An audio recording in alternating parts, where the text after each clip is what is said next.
Draft Mechanic is a proud member of Punchboard Media. Pull up a chair at punchboardmedia.com. Draft Mechanic, Episode 82.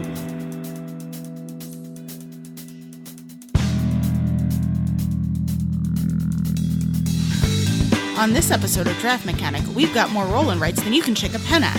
We're going to talk about Qwinto, Dice Stars, Roll to the Top, Can't Stop Express, Gauntron Clever, Railroad Inc., and La Granja No Siesta. And we've got a flip and fill too, as we're putting Welcome To on tap. We've got a beer primer on Kolsch, and we talk about quick playing games for new game night attendees. So sit back, relax, grab a pint, and enjoy the show. You've seen the future, and it works to take a mile. The bit all is for the best in the best of our world.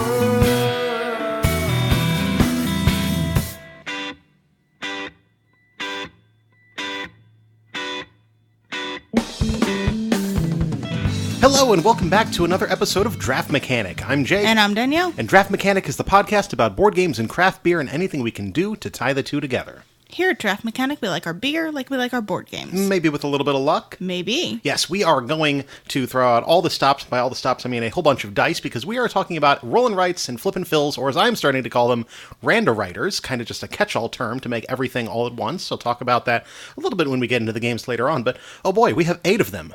There is so many games in this particular category right now that we just decided we're going to do an entire episode about them. Yeah, and this doesn't even cover the ones that we've already talked about, which we'll mention when we get into the 8 that we are talking about. Give you the episode number so you can go back and listen to those if 8 is not enough for you, although television tells me that 8 is enough. All right, well, hey, if this is your first episode of Draft Mechanic, thank you so much for joining us today. I'm sure some of you picked us up from Gen Con, where we handed you a business card and or a badge ribbon and said, hey, we talk about beer and you're drinking a beer. Maybe we can do something, you can listen to this podcast where we talk about games and stuff. But if you're looking to get in touch with us on the internet, draftmechanic.net should be your first stop, and at Draft Mechanic on your social media of choice. We're on Twitter, Facebook, and Instagram, all those places. We also have a Board Game Geek Guild. That is guild number 2470. There will be a thread up there for this episode and every episode, so if you have some opinions on what we're talking about, that would be the place to put them. Draft Mechanic is also a proud member of Punchboard Media, the content creation network, video, audio, and written board game media, all sorts of stuff. Punchboardmedia.com is the source for all of that information. If you happen to be in the Charlotte, North Carolina area, we also have bi-monthly meetups. We have one on the first Thursday of every month and on the third Tuesday, which is going to be the next one coming up if you're listening to this when it drops. That will be on Tuesday, August 21st, so tomorrow, as of day of listening. That is at Salud Cerveceria, as the third Tuesday meetup always is.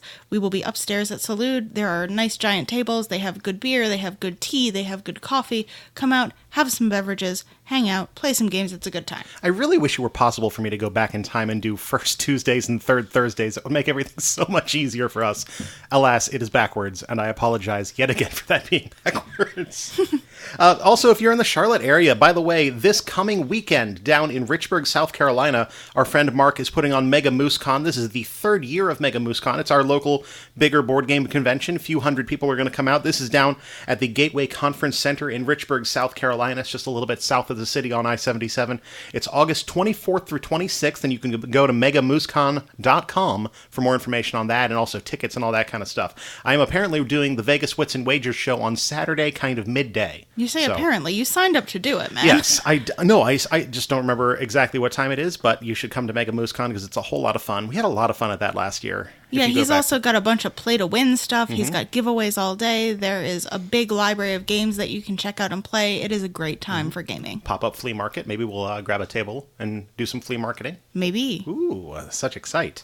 Hey, really quick, we forgot to mention when you were talking about the Board Game Geek Guild, but we have a Board Game Geek micro badge that I'm very excited about, and I want to give a shout-out to the new 6 people who have purchased that badge. Quickly, I will go BD Jeff 42, Trevor, Ken Broman, Troy Eisenberger, Sam Hillier, and Derek Lee. Thanks to all 6 of you for purchasing that Draft Mechanic micro badge. If you want yours, you can go to our guild number 2470. There will obviously be a thing where you just click on it in my profile. Whatever, it's the one that looks like a DM. It says Draft Mechanic on it. I mean, you can just go to your own profile and search for it as well. You can go anywhere you want to search for that badge. No, not like Macy's. To varying results. I mean, if you're in Macy's and you pull it up on your Wi-Fi, maybe. Speaking of shout-outs, I do want to give a big thanks to everybody who came out to our Great Big Board Game Day over at Good Road Cider Works. We had a great time. There were lots of games played. There were lots of games given away. Streamlined Kitchen had great food outside. There were tasty ciders and meads for all. So it was a really great experience. We hope you had as much fun as we definitely did. And we are thinking about possibly doing another one as the weather gets colder. Yes. So not right away, not at all. Not going to be a monthly thing or something like that, but we are definitely thinking about doing another one in the winter. Yes, well, also, if you're in the Carolinas and you're waiting for things to get cold, we could be waiting pretty much forever. I keep hoping. Yeah, someday it will be cold. But yeah, it was a lot of fun. We had our Monster Match tournament. I think we had, 20 people participate in the Monster Match tournament? It was either 16 or 20.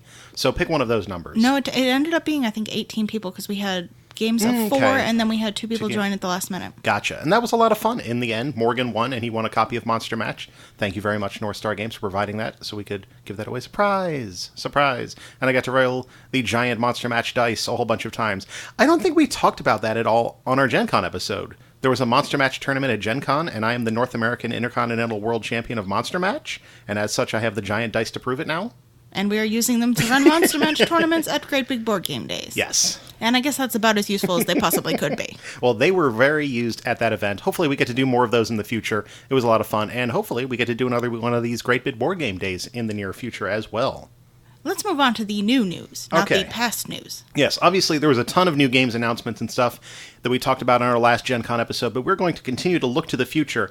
And I have an interesting one that I want to talk about. We have Discover Lands Unknown coming from Fantasy Flight Games. This is a unique game where each copy of the game is different. It's algorithmically assembled from a wide array of components so that your box's environments, storylines, characters, locations, and items and challenges are all unique, or at least uniquely assembled. It's going to be it's up for pre-order now, and it's going to be $60. And this is kind of a survival adventure game. It looks like it's going to take 1 hour to 2 hours per play session. But obviously, the hook in it is the uniqueness of the game, in that the game box that I buy is going to be completely different than the game box that somebody else purchases. But realistically, don't you generally just play the copy that you have in your game group? Well, I guess this does open up an interesting idea in that if a whole bunch of people buy copies, you can be shipping them around and sending them to other people and trading out that way so that you're getting more content and trying to just explore more of the scenarios that way. I guess you could. I feel like it's going to have to be a very good game to hold everybody's attention that much. Yeah, and details are pretty scarce right now, but I think the really interesting thing to talk about is the comparison between this and the unique game that Fantasy Flight announced at Gen Con, which is Keyforge, which is a new versus head-to-head 2 decks battling it out kind of card game in which every deck of the game that you purchase is unique. Every deck is going to have 38 cards, and they're assembled from the giant set of 300 some odd cards so that everybody's got a different part of those sets of cards, and they're going to be unique in that everybody's deck has their own deck printed on the back of it, so you can't actually do any deck building or changing or anything at all to make your game more interesting. Yeah, and when you enter these in a tournament, if you're going to do any kind of organized play, you're going to have to make sure that you have all of the cards that were originally with that deck, and if you don't, you're not going to be able to play it. And I do think one of the things that they mentioned is that if a deck is too winning in organized play, that it will be sort of exalted and removed from the organized play. So, I mean, I guess that's a way of balancing the fact that some of these, if they're procedurally generated, for lack of a better term that I can think of at the moment, are just going to be intrinsically better than other ones. So if you get a really good one, you can win with it for a while, but then everybody's going to be like, no, you're done, thank you. Find another deck. It's interesting because when we learned about the Keyforge at Gen Con, I was immediately down on the idea. I find it's really silly to have a deck-to-deck versus game where you can't customize it at all, and if you ever want to try to make your deck better so you can compete better, you have to go buy in a completely new set and throw out your old cards, basically, or at least give them to your little brother or sister so they can also play and have a very cool deck themselves. But it's funny, especially with Discover Lands Unknown kind of being a similar thing in that my box of the game is going to be whatever it is, but it's not, I'm not going to be competing my box against somebody else's box here. And I feel like they found a way to do this unique concept in a way that appeals to both sides of the equation, because some people are already just obsessed with the whole Keyforge idea, and they're so excited about it, and some people are very excited about Discover. I'm one of those people, for example. And I just find it really interesting to see both of these concepts come up at the same time, and I'm kind of wondering, what is the path forward for these kind of unique games?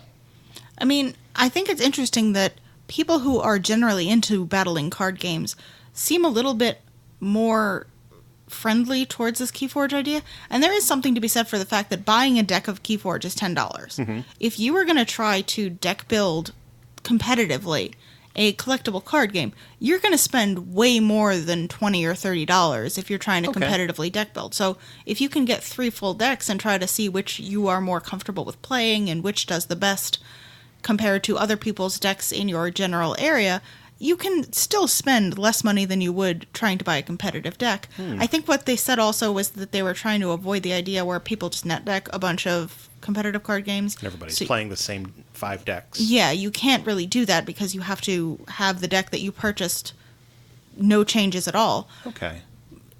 It is interesting, and I think for people who maybe just want to try it out and not be in organized play, it's fine. You spend $20, you've got 2 decks. It's the idea that Magic has been doing for a while, where they have 2 pre-built decks that you can buy and battle against each other in a pack. The difference is that you don't have any guarantee that they're balanced against each other. Mm-hmm. It's not the end of the world. It's not something that's super exciting for me, but I guess if you are interested in these type of battle card games, this is definitely a step in a different direction from what they're going.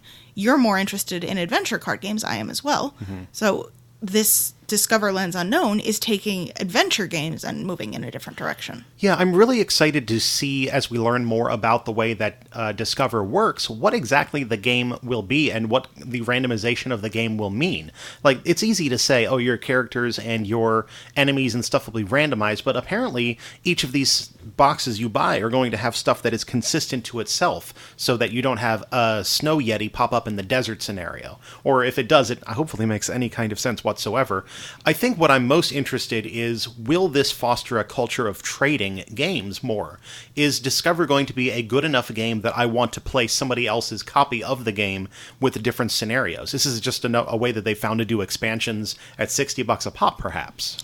Well, yeah, I mean, at the same time, they're essentially hurting any of their continued growth market, because if I can play my copy and then play the copy that my neighbor already bought and send my copy to my neighbor, well, then we bought 2 and now we can send those to other people and get those. You're not going to continue selling them like you will Keyforge. Like, if your Keyforge deck isn't great, you buy a new Keyforge deck. If your Discover Lands Unknown is done, or you didn't enjoy that particular cutout of whatever we're doing, like, you're not going to go buy another copy of it. Even if you send it to somebody else, they already made the money off of that. Yeah.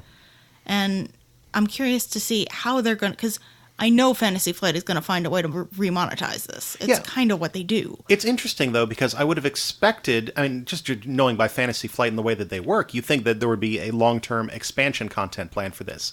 But how do you do an expansion content for a game that is unique? I don't know. And realistically, I guess we can continue to just throw back and forth theoreticals for another half an hour, but I think let's not. I would just want to put it at, my eye is on Discover. I'm interested in the idea of this thing, so hopefully we get more information about this. And I mean, I'm excited for Fantasy Flight trying something new and exciting with games. So I'll give them a gold star for that. It is the first time in a while I remember you being excited about a Fantasy Flight game. They're just generally not in our wheelhouse. They're not bad games. They're not our style of games. So it's interesting to see you jazzed about this. Cool. Well, I'm always excited in something new in games, and this is definitely going to be something new. Speaking of things that are new and upcoming, great segue, right? Yeah. Sure. It's time to talk about Kickstarters, because that's what we do at this part of the episode. So, Danielle, you want to give us an update on the games we talked about 2 episodes ago? 3 weeks ago? Yeah. Sure. The 2019 gaming calendar from Scott King finished up with 451 backers. That's $16,000 of its $3,000 goal, so that is definitely happening. And 451 people will have a lovely calendar for next year. Mm-hmm. Escape Plan from Eagle Griffin Games finished with 6,886 backers, earning $659,000 of its $50,000 goal. This earned 31 stretch goals to raise the component quality to the level that the other Vital and Eagle Griffin games are, so it is going to be decked out to the nines, and I'm really excited about this one. So excited. And finally, Trogdor from Homestar Runner finished with 23,338 backers. Not a typo, that's 3 threes. Yeah, it is. And it earned $1.4 million of its $75,000 goal. And yes, 40 people did spend $1,800 for the really super fancy version of this game, which is based on a free web cartoon. Well, they finally found a way to monetize, so congratulations, brothers chaps. In new projects, I've got two that I wanted to bring up this episode. The first one is called Adrift, Lost at Sea, and this is self-published by a guy named Sully Zack, and this is actually published in conjunction with the University of Southern California Games Program. So he's actually either just graduated or will graduate or is still part of the undergraduate class there, but this game is being published on Kickstarter. It's currently funding at 103%, so a little over its $4,000 goal. This one is ending on Thursday, September 13th, with an estimated delivery of January 2019. You can back the game for $33, or you can get one of the higher tiers for some custom characters or an art book or the making of kind of stuff at varying levels of money. So this is a cooperative game set in the 16th century about navigating your lifeboat back home after your ship is wrecked on the open seas. It has an interesting kind of card play mechanic where you have a boat out in front of you that is kind of your play board, and it's got some sections for the board or for your boat's stability or integrity, a place where you keep your fish, a place where you keep your water. But as you have challenges coming out of the deck of cards that this is all based on, everybody is going to be playing cards onto the two different sides of the boat. The cards specifically have to go either port or starboard, and they have a weight associated with them. So you're all playing cards and hopefully balancing it out so you don't have a lot of difference between the weight on the port and the starboard, because the amount of weight on either side of the boat is going to cause you to lose some of your boat's integrity. It's really kind of an interesting Boat's mechanic. Sell out to the man. Not that kind of integrity. Structural integrity, like a good boat.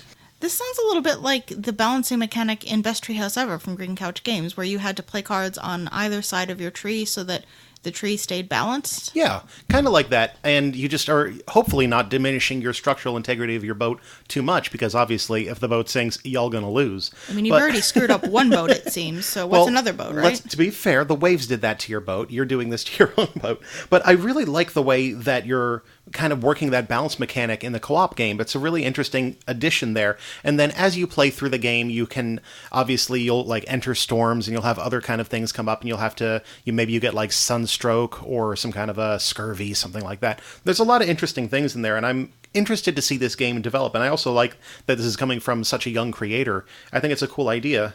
The other thing that was really neat about this is that the challenge cards that or your challenges that you're facing throughout the game, at the end of the game, it will create a sea shanty, because each card has like a verse of a sea shanty at the bottom of it, so at the end you can recount the tale of your epic journey back home. How very Decemberists. Very, very Decemberists.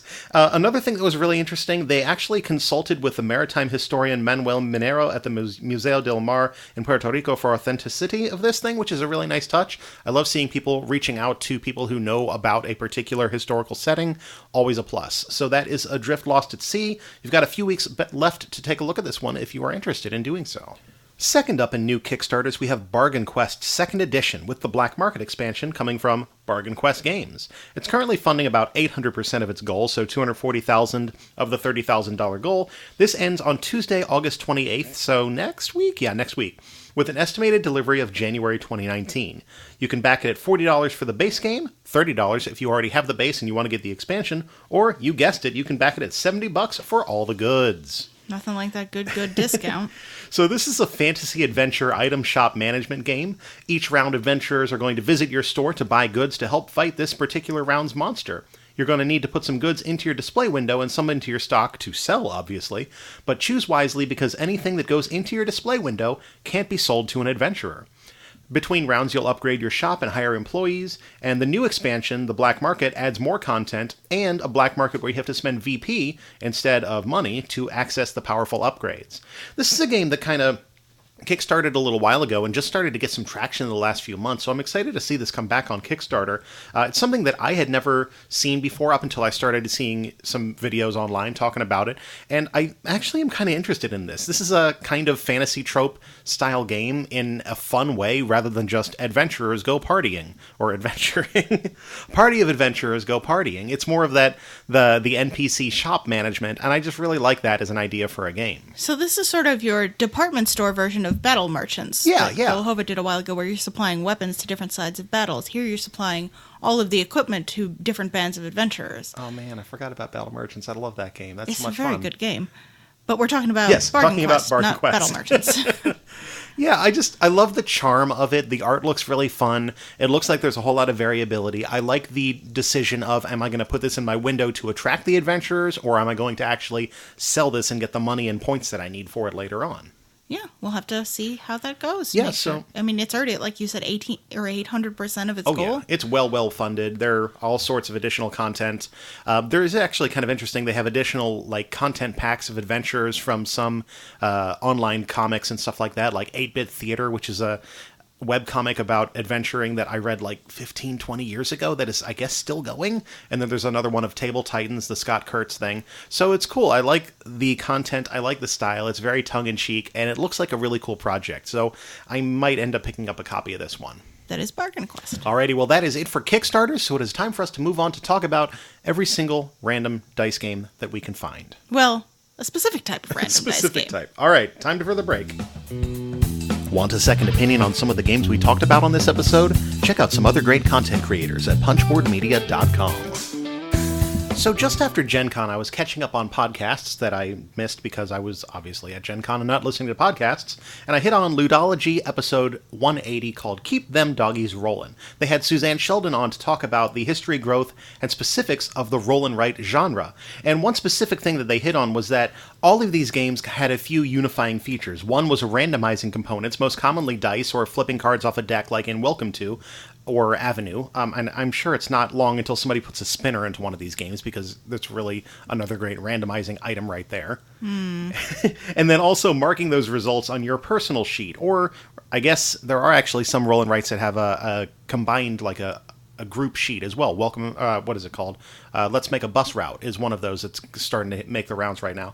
But I kind of wanted to unify all of these in one episode after hearing that, because we have so many that we've been working on and playing, and we just kind of said, you know what, this is the time to do the episode with a whole bunch of these things. And I hit on the term Randowriters because I want to have one term for everything, and I just thought it was fun, and I don't know, I wanted to make it happen, so we're going to make Randowriters happen in this particular episode of Draft Sure. Mechanic.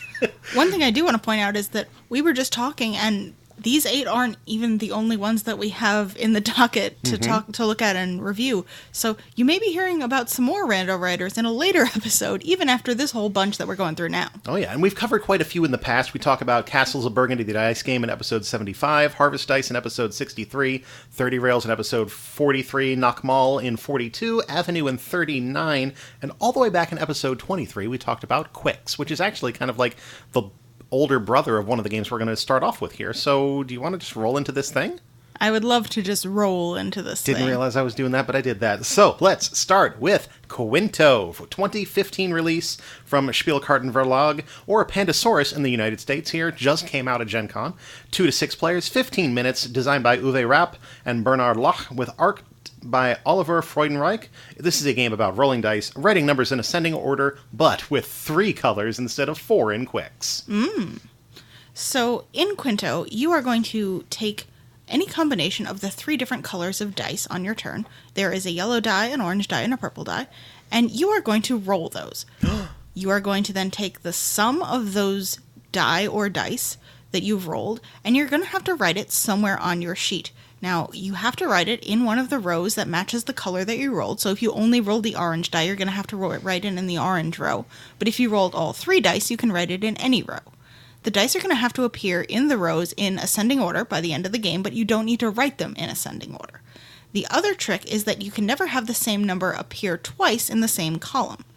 Once you've written the number, everybody else at the table is going to have the option to write that number into one of the applicable rows on their sheet, but they don't have to. So if you rolled something real useless, they don't have to be as stuck with it as you do because you rolled the dice and you made the choice. Then the play is going to proceed around the table in a clockwise fashion, and everybody's going to be rolling their combinations of dice and writing, and maybe writing in other people's numbers. The game is going to end when one person either fills up all 4 of their can't use the dice I rolled spaces, or one person completes 2 rows of their score sheet. So any 2 of them, the game is going to end, and you're going to tally up however many points you got for each row. If you completed the row, you will get the highest number written in that row. If you have not completed the row, you're going to get 1 point for every number that you have written in that row, no matter what the number is.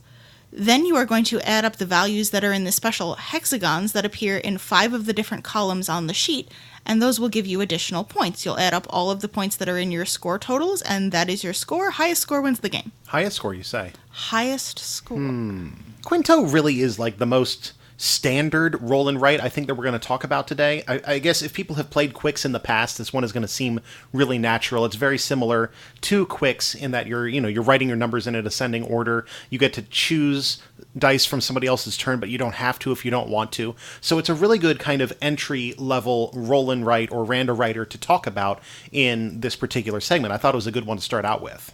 Yeah. I think there are a couple of differences from Qwix that, if you are familiar with that game, are distinct right off the bat. One, in Qwix, you're going to roll all the dice every turn, and then you get to choose which ones you use. In Qwinto, you are going to choose which dice you roll, and then you have to use the sum of all of those dice. So it's a little bit of a different decision. You're getting the option before you roll instead of just rolling and seeing what you want to do. The other difference is in Qwix, you can never move left of something you've filled in. In Qwinto, you can fill the numbers in any order you want, which gives you a little bit more flexibility, but you can also hang yourself out to dry if you put something in a really bad spot, and you end up rolling a bunch of stuff you can't use and having to mark off those can't use because you put something in the wrong spot.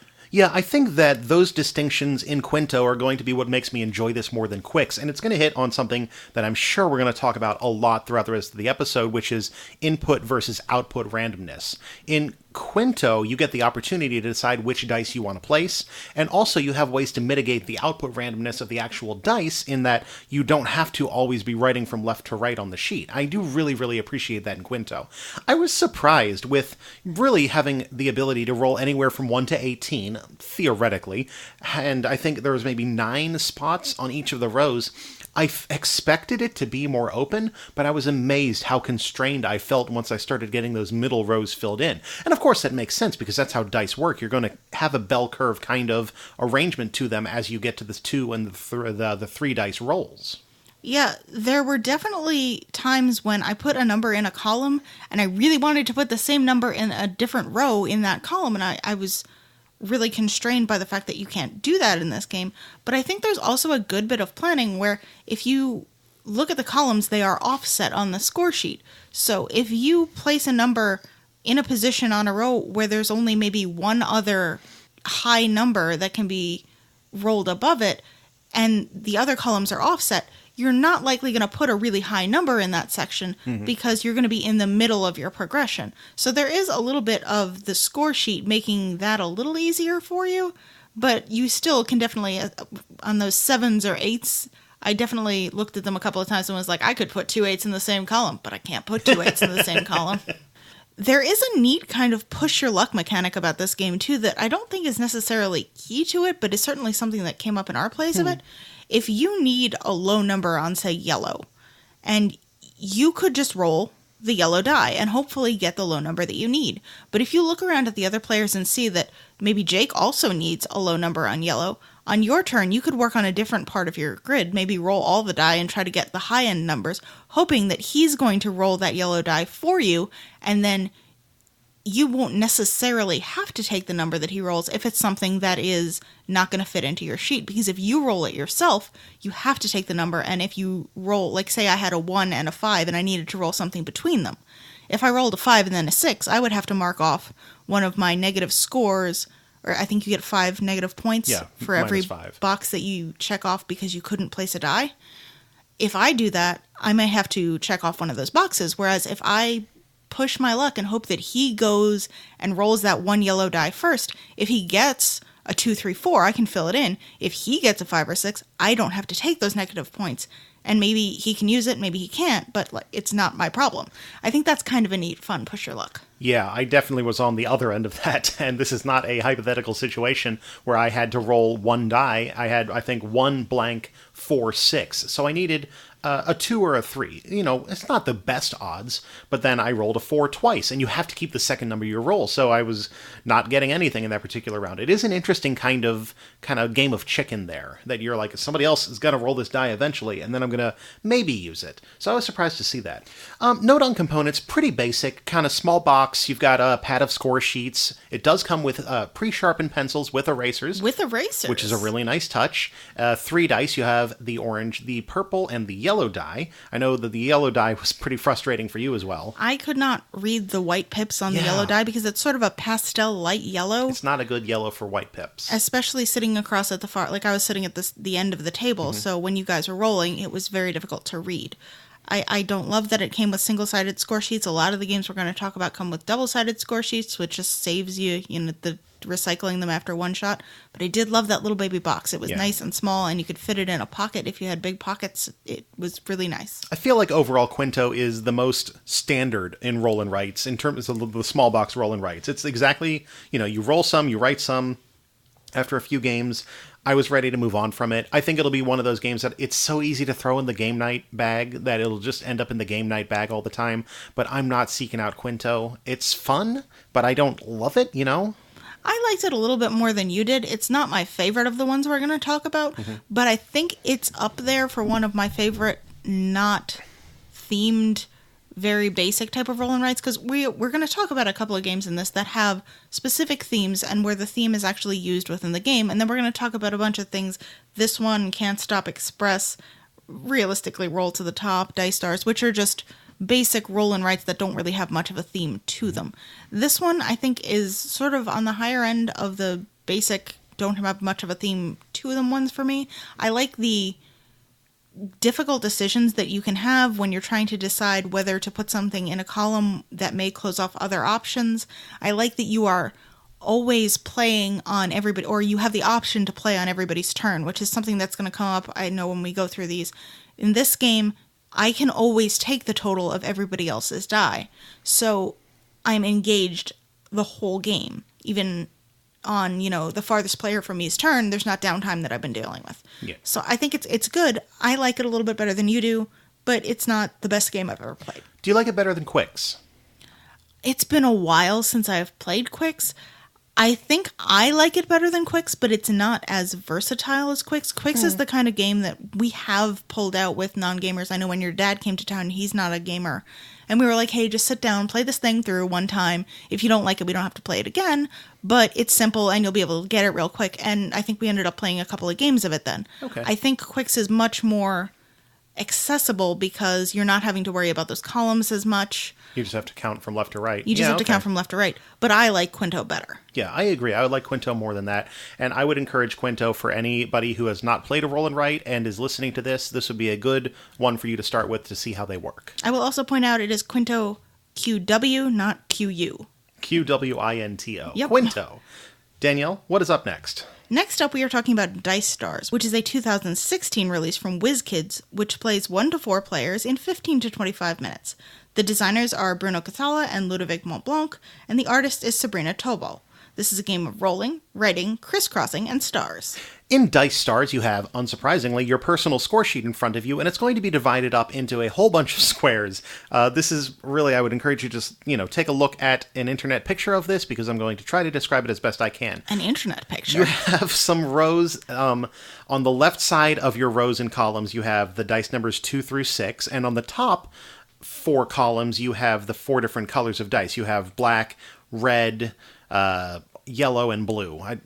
Whatever order they're in. And then after that 4x5 grid there, you have kind of like an inverted triangle of additional squares. And then after that, you have a regular triangle shape of some squares with stars in them. All this is relevant as I talk about the dice here. You have a bag of dice of those 4 colors, and they're distributed in a specific way that I'm not going to worry about explaining right now. But on your turn, you're going to draw 1 to 3 dice out of the bag, and you're going to roll them in front of you. They're going to be different colors and numbers, and some of them will have stars in places of the 1. Well, anything that has a 1 will be a star instead. But on your turn, after you roll some dice into that center supply, you're going to be taking either all dice of one number, all dice of one color, or all of the dice with stars. Kind of think like Azul, except with dice in a way, in that you're taking some and then leaving the rest. Mm-hmm. And you're going to then take those dice and kind of fill out some stuff on your score sheet. If you took all the 3s, you're going to, on the row for the 3s, put X's for the first however many -1 dice you took, and then in whatever the last space of that particular row is, you'll put the sum of those dice. So if I took 3 3s, in the 3 row, I would put X, and then 9. If I take all of a color, I'll do the same thing, but vertically. For example, if I got a bunch of blues, if I got 4 different blue dice and they were a sum total of 12, I'd do XXX12, but in a vertical thing. If you intersect with a row or a box you've already filled, you skip that box, so you're going to be very kind of quickly boxing yourself out. You can obviously, if you had coming down vertically, XX, skip over something that was previously marked X12 for that blue row, but there's only 5 rows, so if you take any of the colors beyond 5, you won't be able to fit those in there, and you can't even choose those dice. On the number side, you have a little bit more freedom because of that inverted pyramid, that in the 2 through 5 rows, you have, I think, 4 through 1 extra spaces for spillover numbers.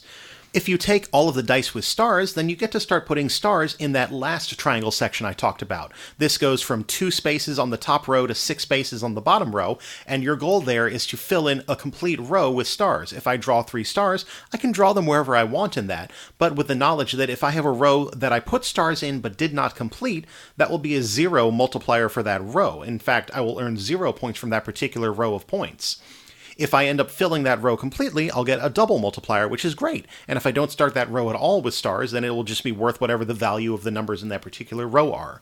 Okay, still with me? Yes. Cool. Back to the dice. So whatever dice I didn't take out of that center pool will stay there, and the dice that I used will move over into a discard area. The next player will take the bag and repeat. They'll choose to draw 1 to 3 dice from the bag, and then roll those out and do the same kind of selection. Dice from the discard will go back into the bag under 2 circumstances. If a player takes stars, then the next player will put all of the dice back into the bag, in addition to possibly clearing out that entire center area if that player chooses to do so. The same thing happens if, when the bag gets to somebody, there's no dice in there for them to draw. Then the that player would put all of the discarded dice back in and choose to clear out that center pile as well. So you're going to be continuing to go around. You're not going to be doing anything particularly on other players' turns other than watching the dice and trying not to make eye contact with the dice you want so that people don't take them, because that's how that works. That's dice how it works in don't Azul. have eyes. Well, I'm trying to not look at the dice, because if I look at those 2 stars, you're going to see me looking at them, and you're like, I'm going to take those stars. I'm going to put them back in the bag, and you don't get no stars. But at the end of the game, which happens either when somebody completes all of their main grid, the 4x5 grid squares, or if somebody has a number that they cannot place at all, then they'll lose some points for that. But either way, that will end the game at the end of the round. Everybody gets equal rounds or turns, and the person with the most points wins, I believe. Yeah, it's the most. Most points. Most points. Cool. So I agree with you, what you said earlier. If you are interested in this game, I highly encourage you to go look at a copy of the score sheet, because this will all make a whole ton more sense if you see what it looks like. Mm-hmm. This one was sort of an interesting game for me in that I didn't love it because I spent a lot of it doing nothing, but there were certainly some interesting elements to it. It's not the kind of game that I always want to play, but I'm glad to have played it a couple of times to have seen what it does with roll and writes. Yeah. There is what appeared to me at first to be a sort of weird mechanic where if you take a large number of dice, you're going to be marking a lot of the squares on your grid as non-scoring marks, because those X's don't count for anything when you add up your total scores. So if I say take 3 different black dice, I'm going to be marking 2 spaces as nothing, and then the sum total of them is going to go in that 3rd space. So it seemed to me at first, I was like, oh, I should just take smaller groups of dice so that I fill in more numbers.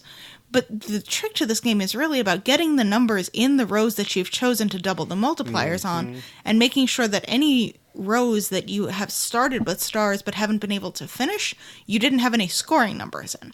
And that's really the push and pull of this game, I feel like. Making sure that you can get the placement that you want and leave yourself enough options that you're not the person who can't take dice. Yeah, for example, the 2 row has only 2 stars needed to double that particular row, but if you take 2 of a color die, you're going to immediately be Xing out one of the spaces in that 2's row. So, and then additionally, if you're grabbing all the 2's, you're only grabbing 2's. They're not worth a whole lot. So the positioning of this is a really interesting puzzle, and that's why I enjoyed it so much. This is the kind of roll and write game that I want to play solo, or maybe with 2. There is a solo rule set for this game, because I really enjoy the alignment and placement puzzle of this. The part where I'm not really doing anything on other players' turns, as I made a joke about, I don't want to look at the dice, but it does kind of drag, and for that being such a strong suit of Randowriters in general, I want to be able to do something with the numbers that somebody else rolls. The other thing about it is that you do have to sit there and consider what you're leaving open for yourself, because this is so unforgiving about not being able to place dice, but it does give you that overflow zone. You have a little bit of wiggle room on numbers, but on colors, you don't have any wiggle room. So if you only have one box left in the blue row, and there are 2 blue dice out, you can't take those as blues. You're going to have to take them as numbers, or take a different color. So you really do have to be very mindful of the colors particularly, but also of the numbers, to make sure that you leave yourself enough wiggle room so that you can always place your dice. At the same time, you still want to make sure that you're putting dice into the rows rather that you've doubled. So you're trying to take things, but also leave yourself things to fill in. It's interesting, but I don't know, this one just didn't grab me. I feel like the way that I want to experience this game is either solo, or there's not really a whole lot of roll and writes that are more begging to have an app implementation. Because I feel like if I were playing this solo on my phone, I could bang out 10 games in 10 minutes and just get a lot out of it that way. Because I really enjoy the puzzle, I just don't like playing the game. Does that make sense? Yeah. Component quality is kind of a mixed bag with this one. The black kind of cloth bag you have for it is fine. The dice are fine. They're not anything exceptional. I will stop you on that. The score sheet and the dice have a very large disconnect. When you were discussing the colors that are in this game, one of the colors you mentioned is red. On the score sheet, it's pink. That die color is purple. And then the yellow ones. Yeah, there is yellow on the score sheet. The dice are bright orange. Mm-hmm. So there's a little bit of a printing error. So, like, if you're waiting for pink dice to come out, they're not coming. Yeah. They will not be in the game. And the score sheet itself is not really crisp and clean. It's just, it's weirdly overproduced, like some kind of, like, early 2000s game show, it kind of looks like. A lot of, like, stars and space and, bright borders and stuff like that. It's kind of garish, but, it's functional. It's got in the bottom left corner, there's a section that, at a quick glance, you're going to think is a grid for Wheel of Fortune, but that's actually something you use for the solo thing. So I just had a lot of fun at the beginning of the game. Write the name of your game show down here in the corner in the solo grid. Yeah, I'm sure it has a purpose in the solo game, but I'm not going to play this game solo, so... Yeah, the components are fine, and I like the puzzle. I just am not in love with playing the game, at least not with other people. I know that sounds bad, but you know what I mean. I want to play it solo. It's a product of the downtime. Yeah, I want to play it solo, and I want to try the puzzle part of it. That is Dice Stars. Number 3 on the list is Can't Stop Express. It's a 2017 release from Eagle Gryphon Games that plays 1 to 4 players in about 30 minutes. This is designed by Sid Saxon with art by Microsoft Excel? Might as well be. Okay, fine. Rolling, writing, and scoring a ridiculous number of negative points is how I feel about this game. Danielle, you want to explain why I feel this way? Okay. In Can't Stop Express, you have 5 dice. They are all the same color. There is no distinction between them, unlike many of the other games that we've talked about. Good point to make. You also have a score sheet, which has rows for all of the numbers that you can make with a pair of d6s, so 2 through 12. Each of the rows is divided into 3 sections. There are 4 boxes in the first section, there is 1 box in the second section, and then I believe there are 5 additional boxes in the third section. Each of the numbers that you can make with a pair of 2d6s also have a number of points that will be used in the scoring at the end next to them. Numbers which are more difficult to roll have more points, so your 2s and your 12s are worth more points than your 6s and your 7s. On any turn, one player is going to roll all 5 dice, and all of the players are going to look at what has been rolled and make 2 separate pairs to form totals that they're going to mark off on their score sheet. Your 5th die that you take, if you have not written anything in the 5th die section, of which there are 3 different boxes, you will write that number in. So say I roll 2 1s, 2 2s, and a 4. Maybe I make 2 pairs of 3 with the 2 1s and the 2 2s. I've got a leftover 4. I'm going to write 4 in my first of the 3 fifth die boxes, and I'm going to mark off one of those 4s. The next player is going to pick up the dice, and then they're going to roll them. I'm going to make, again, 2 pairs, and if the leftover die is the same number that I have already written, I can mark off another box. If it is different, I can write a second number in the second row of that 5th die box and mark off one of those. You're going to keep doing this. There are 3 available spaces in that 5th die section. Once you have written a number in each of them, on every subsequent roll, if one of those numbers has been rolled, it has to be used as the 5th die and one needs to be marked off. That's going to constrict the available options that you have for making pairs, but you're still going to be making 2 pairs. If at any point the roll contains none of your 5th die numbers, maybe I've written 4, 5, and 6 in my 5th die rows, and all 1s, 2s, and 3s are rolled, you're still going to make 2 pairs and you essentially get a free not having to mark that 5th die. The game is going to continue for you until you marked off all of the 8 sections in one of your rows of 5th die. So you're going to want to spread that apart, and you get to choose which one you mark if more than one of your 5th die numbers was rolled, but that's going to change how you can make your pairs.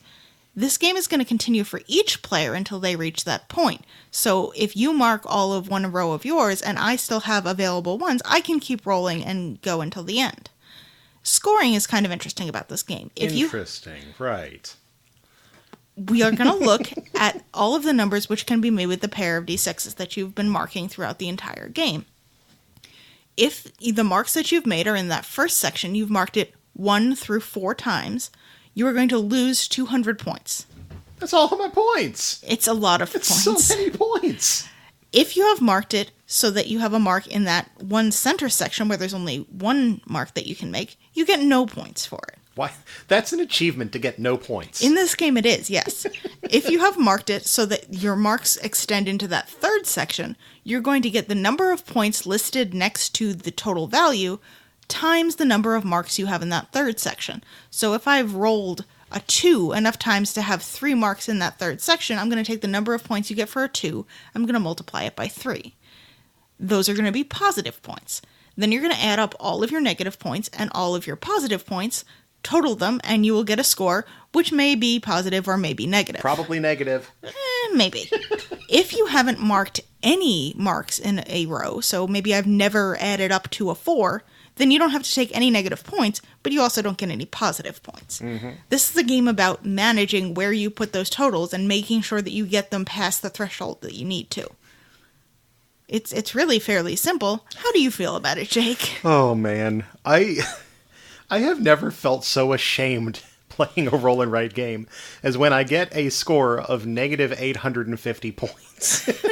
It's like I understand that, you know, points are meaningless in the real world, but just like seeing negative 850 and entering that into the BGG stats, and I wasn't even the lowest score in that particular game. Like, I have yet to score a positive score in Can't Stop Express. I feel it is insanely challenging, at least for me, in just the way that I think about my numbers. I didn't dislike playing it, I just felt kind of humiliated at the end of it. I think one of the things that is worth saying is that you could drop a 0 from all of the point scoring on this game and probably feel better about it yourself, because you lose 200 points, but anything that you are multiplying is at least a tens digit. So the lowest score, I think, for a 6 is 30 points. So if you crossed out all the zeros in that and all the zeros in the negatives, you could have negative 20 points, and then you get 3 times however many marks. Mm-hmm. And having, like, negative 80 points probably feels a little bit better than negative 800, right? Honestly, to be really honest about it, I don't want to reduce that. I just like the ridiculousness of having hundreds point value, and that I have negative 200 points when I put one mark down in a row. Like, it's such a ridiculous number of negative points in terms of just the way you think about games. Like, even your big Euros, like, oh, wow, scored 104 this game, did a very good game. Like, negative 200 points because you have started that row. You are so in the hole right now. And I felt that made the game more like charming and fun in a weird way. As much as like I feel ashamed for having negative 850 point score in this game, at the same time I don't want to not have that. Like if I'm going to lose in this game, I want to really lose because it is a quick and light Randowriter kind of game, and it does have that kind of you blew it kind of feel of playing Can't Stop. Can't Stop, not a Randowriter game, but it is a dice-based game and it's a push your luck thing. And this is kind of also a push your luck game in that you are saying, you know what? I bet I could probably get enough 4s to finally get 0 points in 4s. Yeah. There's a couple of different push your luck mechanics in this game. Not only are you saying, okay, I'm going to add these up to this particular total for the pair, and hopefully I can get enough of those, you're also saying, okay, I'm going to take this as my 5th die is this number. I'm hoping that I can get enough different rolls that get my other 5th die number so I can keep them kind of balanced, and I don't have one that I'm having to take over and over and over again, because you do, if you can take a 5th die, you must take one every turn. So if you're rolling the same 5th die number that you have to take a bunch of times in a row, you're going to get real close to being out of the game if you have to take it a bunch of times, where if you can spread it out, you may end up with pairs that you don't want to take, but you'll be able to stay in the game longer. And you have to balance, is it worth staying in the game longer and having more rolls that you can add to your totals, or are you just causing yourself more trouble starting more rows that you can't finish or get to that 0 point, and then you end up having to take like negative 1,000 points because you planned poorly? I will say another thing that's interesting about this one, in kind of opposition to Qwinto and Dice Stars, the way that you play on other players' turns is really kind of everybody is constantly playing all the time. This is the first of the multiplayer solitaire versions of these games that we've really talked about, in that it says that it plays 1 to 4, but there's no reason that this couldn't play 100 at the same time, because you don't have any interaction with the other players, and one person could just roll the dice all the time. Yeah, the rulebook says 1 player rolls. You can rotate if you want, but you don't have to. And I do just kind of appreciate that kind of style of game, because it is the kind of game you could play with a big group, and everybody could be playing at the same time. We'll talk about a few of these other ones later as well. I don't have a whole lot else to say about Can't Stop Express. The gameplay, I think the components are worth talking about here, though. I mean, I do have one other thing I want to say about the gameplay. Oh, okay. Which is that there is some really weird stuff in the rolls. One of the things it says is that once you roll the dice, you're not supposed to touch them at all, which I guess if you roll them really poorly, they could be bounced all over the place. We didn't actually play that way. Like, we pulled all the dice back toward the middle of the table so that everybody could see them after we rolled them. The other thing it says is that you're supposed to leave about 30 seconds, and you can use a timer if you like between rolls. You're not technically supposed to wait for everybody to finish. I think we also gave a little bit of liberty with that. You check to make sure that everybody was done before you grabbed it. But that is supposed to be one of the components of this game where you are rushing it. I actually kind of like that idea, because then I won't feel as bad, and it'll make it feel more kind of casino-y. There is something to be said for that. Yeah. So components. All right. You said the art was done by Microsoft Excel. Why? Yeah, you have a spreadsheet. You literally just have a spreadsheet. There is no art. It is just numbers and little boxes inside larger boxes. Yeah, it is the most functional of score sheets, and that's fine. I have no problem with that. It just does make it really bland.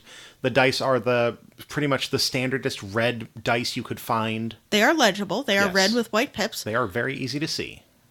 If you feel, when you're playing this game, after you've played it once or twice, that maybe your dice are not balanced, I have a similar theory about ours. We played a couple of rolls with or not a couple of rolls, we played a full game with the dice that came in the box, and then we switched them out to a separate set of dice that we already had, and we've played with a bunch, because we were rolling a ridiculous number of 6s, like a statistically well above average number of 6s. An abundance. And in this game, that can actually really be bad for one player. If one person took a 6 as their 5th die, and the other players didn't, then if you're rolling a bunch of 6s, that's going to cause a problem from them. They're going to be out of the game faster than everybody else because that number is coming up more. Now, I haven't done a statistical dice test on this to be like, oh, these are definitely bad, but Again, like, if you own this game, you probably own 5 other dice, right? So if you feel like yours are unbalanced, go grab some other ones. Hi, my name is Jake, and I took a 6 as my 5th die. It did not turn out well. I had negative 850 points. That's all right. That game I won with a gentleman's negative 270. Yeah. Oh, man. Oh, man. I don't know. Can't Stop Express is fun. It is very low maintenance in terms of, the brain power required, especially if you do that kind of speed variant that they recommend. I actually kind of want to play it that way and see what that's like, to see if that influences my negative score anymore. But, yeah, not a whole lot else to say about this one. It exists, and you can roll dice in it. I like it. Yeah. It's definitely the kind of game you can't take too seriously. There are other games we'll talk about that you get a lot more invested in, where your score is a reflection of what you've been doing. In this game, your score is a reflection of a couple of decisions that you've made, but if you really screwed it up, you really screwed it up, and you wasted maybe 15 minutes. Yeah, this is an output randomness extravaganza. I don't know why I like this a bunch, but I do. There's not anything about it, but it's fun. Okay. That is Can't Stop Express. Next up, we are talking about Roll to the Top, which is a 2018 game from Qwinto, which plays 2 to 5 players in 15 to 25 minutes, which is starting to sound pretty familiar. Mm-hmm. The designers are Peter Joustra and Korn van Moorsel, and the artist is Steven Tu. This is a game of rolling dice, stacking numbers, mostly in an upward motion, but not always. Okay, stop me if you've heard this one before. In Roll to the Top, you have a personal score sheet and a set of dice. Never heard it. Okay, so in this one, you have a score sheet that is going to just have a whole bunch of boxes in whatever kind of arrangement there is for that particular sheet. There's a whole bunch of different ones. There's like a Matterhorn, there's a museum, there's a tree, there's the Eiffel Tower. The Eiffel Tower, a whole bunch of stuff like that. And it's kind of vaguely in the shape of those things with a picture of whatever it is behind it. Production is okay on this one. We'll talk about that in a minute. But you also have a set of dice. What a surprise. In this Randowriter game, you have a set of dice. But unlike every other game we've talked about so far, most of them are not D6s. Yeah. Actually, every single game has been a D6 extravaganza up till now. You have a D4, a D6, a D8, a D12, a D20, and another D6 that has some plus and minus and back and forth symbols on it that I'll talk about in a second. I'm kind of mad there's no D10. So to start the game off, you're going to roll all of the numerical dice, and you're going to remove any of the dice that have odd numbers. You're going to take the remaining however many dice you have, roll them, and the game is afoot.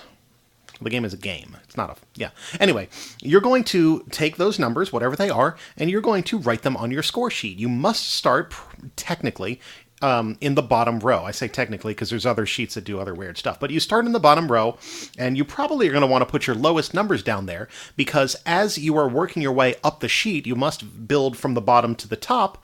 You're going to be stacking numbers on top of each other so that if a number is supported by 1 or 2 boxes beneath it, that number must be equal to or greater than both of the numbers below it. Not the sum of those numbers, but if I had like a 1 and a 3, I had to put a 3 on top of that. Not or greater. Yeah, or greater. A 3 or above on top of that.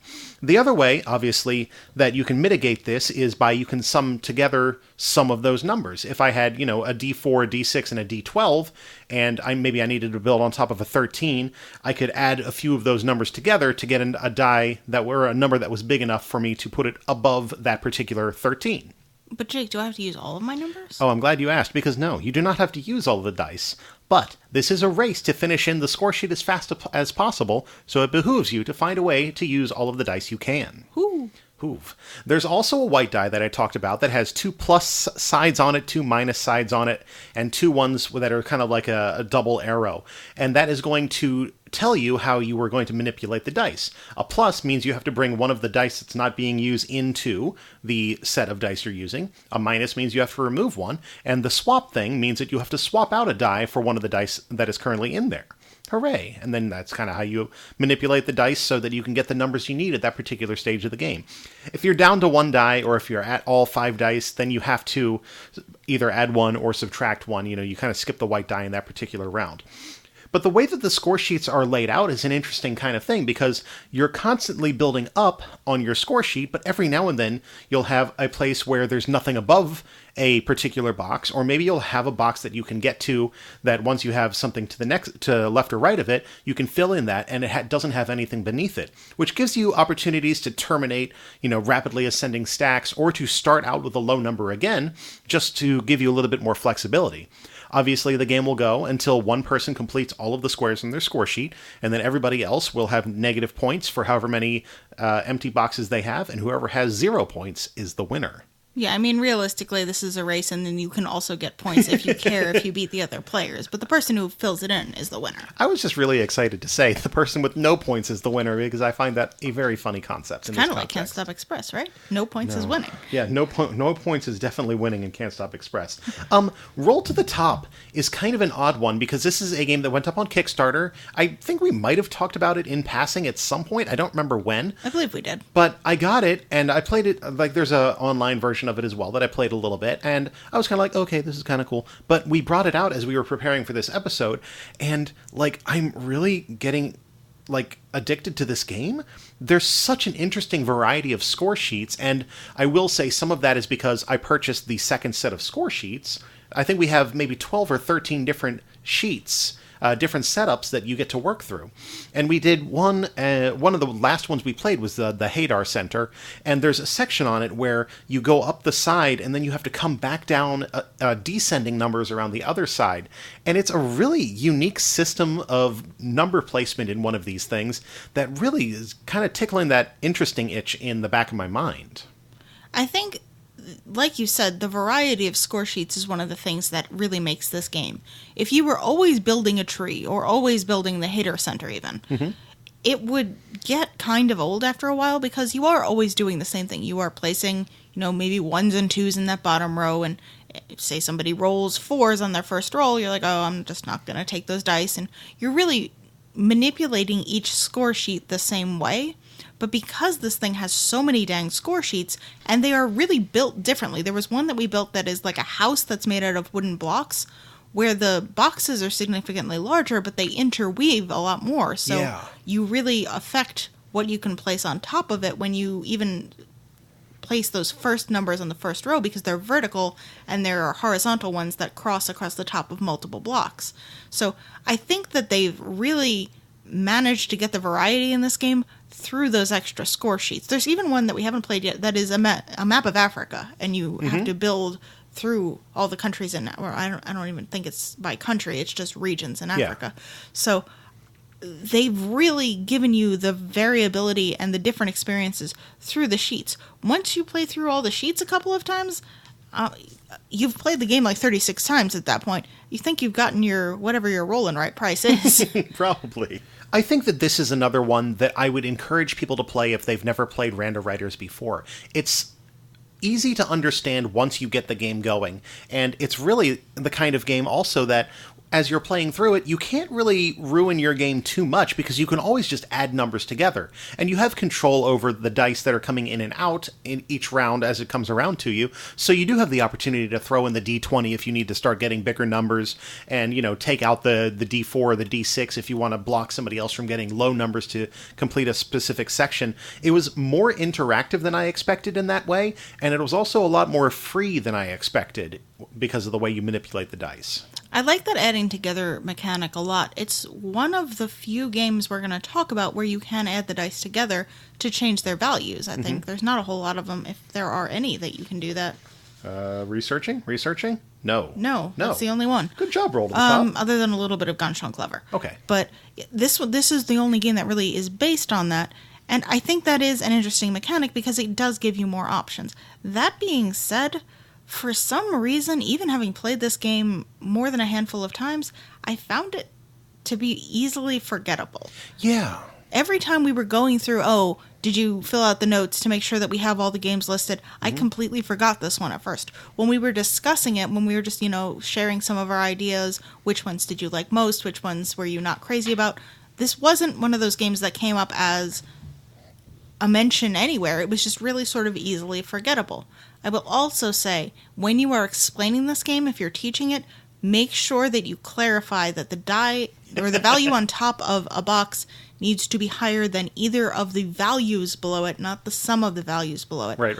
Almost every group of people that we played this game with had that confusion, and it's not because they're bad gamers. They're very good gamers. It's just something about looking at that sheet makes you want to add the numbers together and put a higher number on top of it. And you're really going to have a problem with that, especially when you get to some of those mid-range numbers and you're like, oh, I need to put a 30? Oh, That no, would you escalate don't. quickly. But yeah, other than that, it's a good game. I like it fine, but it's not a game that jumps to mind. Yeah, I think that also is kind of due to the production. It's not standouty, you know? Like, the background pictures are fine. They're honestly almost kind of like stock image kind of backgrounds. The box cover itself does not, like, draw the eye super well. And it's kind of, like, I feel like it would get lost on a shelf really easily. And it's not the kind of game that has, like, a super crazy cool catch or something, like some of the roll and writes that we'll talk about here, but I just, like, really enjoy playing Roll to the Top, and I hope that I can get myself to stop forgetting it's there. I actually, like, this game was delivered on Kickstarter months ago, and I forgot that we had it on the table up until we were getting to this particular set of stuff. That says a little bit more about the state of our table than it does about the game. There are a number of games on that table that we need to get to. But still, you know, it's that kind of thing. Like, it didn't jump out and catch my eye. But the more I remember playing it and the more that I remember how I felt when I was playing it, the more excited I was. Like, if you want to go back to when we were playing the Hadar Center, you and me and Daniel were all within, like, one block of each other coming down the very final stretch there. I think, like, there was a point where you were deciding if you were going to take 2 1s with one empty box in hopes that a 1 came up. And, you know, you and Daniel were on the exact same number on the exact same box, and I was on that number 1 box behind you. And that was a really kind of a thrilling moment I did not expect to have with this game. Yeah, he had been adding all his numbers together, so I was like, okay, if I take it as one big number, I'm pretty sure I'm going to be in the same spot that he's on. But if I take it as 3 different numbers, I think I would have only had like 2 boxes left to fill in, but they both would have had to have been 1s. Yeah. And I knew that he could have pulled out the low dice, or I could have pulled out the low dice, or not I wouldn't have, but you could have done it, and I would have been absolutely boned on it. But I was like, okay, there's no reason really for me to try to push it. If I think he's taking them all as a sum total, it's a race, so we'll be in the same spot and we'll win at the same time. Like, that's not, A, it's not super exciting, and B, there's no reason to take that extra chance. If you want to take a look at this, I actually just checked really quick through the magic of editing. You didn't hear me do that, but you can go to rolltothetop.com and just straight up play it solo to see a way that it works, and there's a link on there that you can just buy it and get a copy of it. I was actually kind of wondering if this one had any kind of availability, and then I stumbled upon that web implementation, rolltothetop.com, if you want to see how Roll to the Top works. Okay, so before we go to the bump, we've talked about a bunch of games that are kind of similar in their ilk so far. I'm going to go down them again real quick. Just give me a yay or nay. I'll give you a yay or nay, and we'll go from there. Qwinto? That is neither yay nor nay. Yay. Yay. Dice Stars? Yay. Nay. Okay. Can't Stop Express? Nay. Yay. Roll to the Top? Yay! Nay. Oh, okay. Well, I mean, that last nay is just play it for free online. I guess that's true. All right, let's take a break, come back with the other half of this. As a Viking leader, I'm terrible at gardening. I have people for that. But I can simulate growing my very own cabbages, tomatoes, and carrots with harvest dice from Grey Fox Games. In this exciting new roll and write game, my warriors and I take turns drafting crop dice and planting them into the correct rows. If we don't want to plant the crops we choose, we can always feed them to our pig to gain abilities that help place crops later. As a great leader, I am always conscious of what crops we don't plant, though, as they will affect the values of my crops when they go to market. We are so gonna eat that pig. To pre-order Harvest Dice, head over to greyfoxgames.com, and while you're there, check out all the other great games they have available. Grey Fox Games. Quality games, cleverly crafted. Alrighty, we are back from the break, and it's time for us to talk about the second half of the Randowriters that we have for you today. And we are going to start off with Railroad Inc. Danielle? Specifically the Blazing Red edition of Railroad Inc. This is a 2018 release from Horrible Games and Simon Limited. It plays 1 to 6 players in 20 to 30 minutes. The designers are Halmar Hawk and Lorenzo Silva, and the artist is Marta Tranquilli. This is a game of rolling dice, drawing routes, meteors, lava, and other fiery types of things. Railroad Inc. is the most well-produced of the roll and writes we've talked about so far. This one gives you dry erase pens. It gives you a kind of a plasticky laminated score sheet or route building sheet with a little fold-up flap that's very exciting and keeps your stuff secret.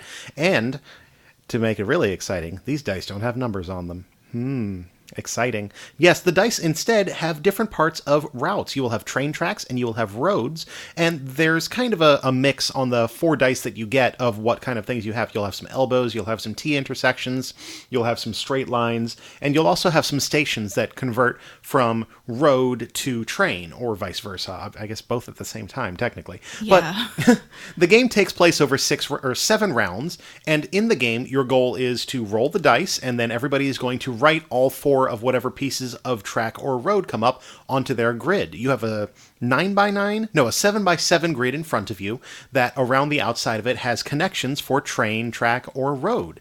And your goal is to connect as many of those exits as possible to each other through the use of those dice. And at the end of the game, you'll score points for however many exits each of your routes will connect to. If you have more than one route, you'll score points for each of them.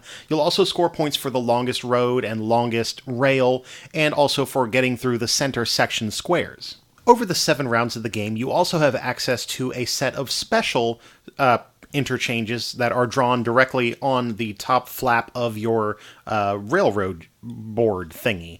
But basically, you have the opportunity to use a maximum of 3 of them throughout the game with a maximum of 1 per round. And these do just kind of 4-way intersections in varying ways, all with a station in the middle. So, you have an opportunity to do 2 roads and 2 rails coming in from different sides. And it just basically gives you like a super interchange if you have some stuff that's coming together and you want to link those together into one giant route, basically. One thing I will say is that all of those have exits on all 4 sides of the interchange square, which is something that will become important when you talk about scoring this game. Which is conveniently what I need to talk about next. So you've used all of the dice in every round. You have to use them all every round of the game, which has probably left you with some open ends just because that's the way dice work. You don't really have the perfect set of stuff every turn.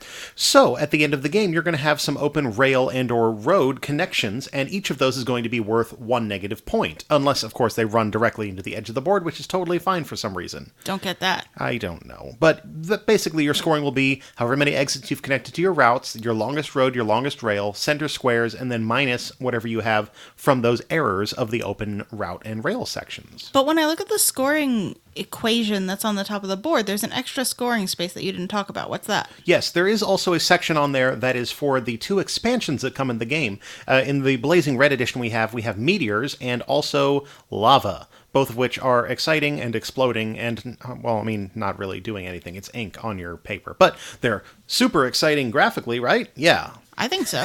So for the meteor expansion, you have 2 red meteor dice that you're going to roll, and starting from the center space on the board, you're going to have a meteor that will hit around your particular grid. It'll start in the center space. One of them will give you a direction, and one of them will give you a distance. So maybe in the first round, the meteor is 3 spaces to the left, and then it, creates a crater there. It'll destroy any routes you have there, and the meteor will continue to move around. In both of the expansions, by the way, you only play 6 rounds instead of 7. I guess just because you're filling in more spaces, so they did that. Yeah. And then you will also get points in the meteor expansion if you run routes directly into the craters, because minerals, I guess? Yeah, it said that you were exploring the craters to find minerals. So it's kind of a double-edged sword there. You lose, obviously, whatever piece was coming through that, but the ends that were blown up by it don't become errors that score you negative points. In fact, you actually get 2 points positive for each one that runs into the end of a crater. So that's kind of cool, I guess. It may wreck your route, though. Yeah, absolutely. It'll wreck up your routes. The other expansion is lava, and this one actually feels kind of like a little bit Carcassonne-y in a way. You have these 2 other dice that you roll that will kind of give you shapes that are kind of reminiscent of Carcassonne cities. I can't help but feel like we're falling back into the Carcassonne. Hey, reel it in. Sorry, not actually a Carcassonne game. But the 2 dice you roll will have pieces that kind of resemble Carcassonne cities. You might have like an end cap that's kind of a C shape that's only one side of the dice, and it'll have like a rail kind of walking through it like a road would in Carcassonne, or ones that's kind of like a triangle, or maybe like a connecting the 2 opposite ends, or one that's a 3-end piece or something like that. But this is going to kind of impact the way you draw your stuff, because you start with a volcano in the center square, and lava will flow out from that. You will get 5 extra points if you have completed lava lakes with no open ends on them at the end of the game, which is really cool. And you can always spring up another volcano if you want to, which, now that I say it out loud, makes no sense in the real world that you would want to spring up additional volcanoes. But anyway, if you close out your volcano or your lava lakes, then you'll get 5 points, and you also get 1 point per lava lake square in your largest lava lake. Right. Yes. This one also takes place in 6 rounds, so you're going to be maneuvering around your lava a lot, obviously. You can't run your rails into lava. You can drive by the lava if you want. You also don't have to use both the lava dice. You may use only one of them, which is nice if you get weird shapes you don't want. But you kind of want to get bigger lava lakes, because that's more points, because lava is really useful for being near your roads. Sure. Thematically, that part doesn't work a whole lot for me. I'm sorry. But regardless, at the end of the game, you'll add up all of your score with all of those particular things, and then the one with the most points will be the winner. How do you feel about railroading? I'm okay with it. It gave me a lot of memories of playing 30 Rails, which is a free print-and-play, roll-and-write game that you can get off of BGG, in that you are rolling some dice and you're going to be drawing rails to make connections. This one obviously has rails and roads, and you have the stations, and I appreciated that. I liked having 2 different kinds of road and rail networks that I had to commingle and hopefully eventually like intersect in the right place to get a whole bunch of points, because then they become one route, and big routes with lots of exits are worth a whole lot of points. The expansions are kind of a mixed bag. I like the lava one more. I think you like the meteor one more. Yeah, I mean, I have a different feeling on the expansions entirely. I don't want to play this game without the expansions. I prefer the meteors. The lava one was also good. Okay. To me, the base game is kind of boring. It's a fine route building game. Whatever. I would... If this did not have the expansions, I would probably never play this game again. Yeah, I could see that. But I like the expansions. I like that it gives you a little bit of luck that you can sort of plan for. Because in the Meteors expansion, the meteor is always going to move from the last place that it was. So if it's all the way up in one corner, you know the other corner is fairly safe because it's going to move 1, 2, or 3 spaces. Whereas if it's in the center of the board, it can move in any direction, but it's going to move generally in an orthogonal direction. There is one roll on the dice that allows it to move in any direction you want, but I think it's still only in the orthogonal direction. Yeah. So, if it's in one row and column, you know that the rows and columns that it's not aligned with, again, are going to be pretty safe. But you don't know what's going to happen beyond that. It could move in any of the 4 directions. It could move 1, 2, or 3 spaces, but it can never land in a space that's already created. So you do, as the game goes on, get a little bit more information as to where it can go. I like planning my routes around that more than I like just making the routes in general. With the lava is going to block your road, so you do need to plan for making broader loops around that center, whereas in the regular game or even in the meteor game, you're going to want to go right through the middle because that's where the points are, because you get extra points for every center square you filled in. Whereas in the lava one, you start and you're going to be filling that section up with lava real quick, so you really need to make circuitous paths to connect your exits. And I found, at least, that I made smaller routes instead of one big route with the lava thing, because I couldn't get all of my routes to be connected all the way around the outside.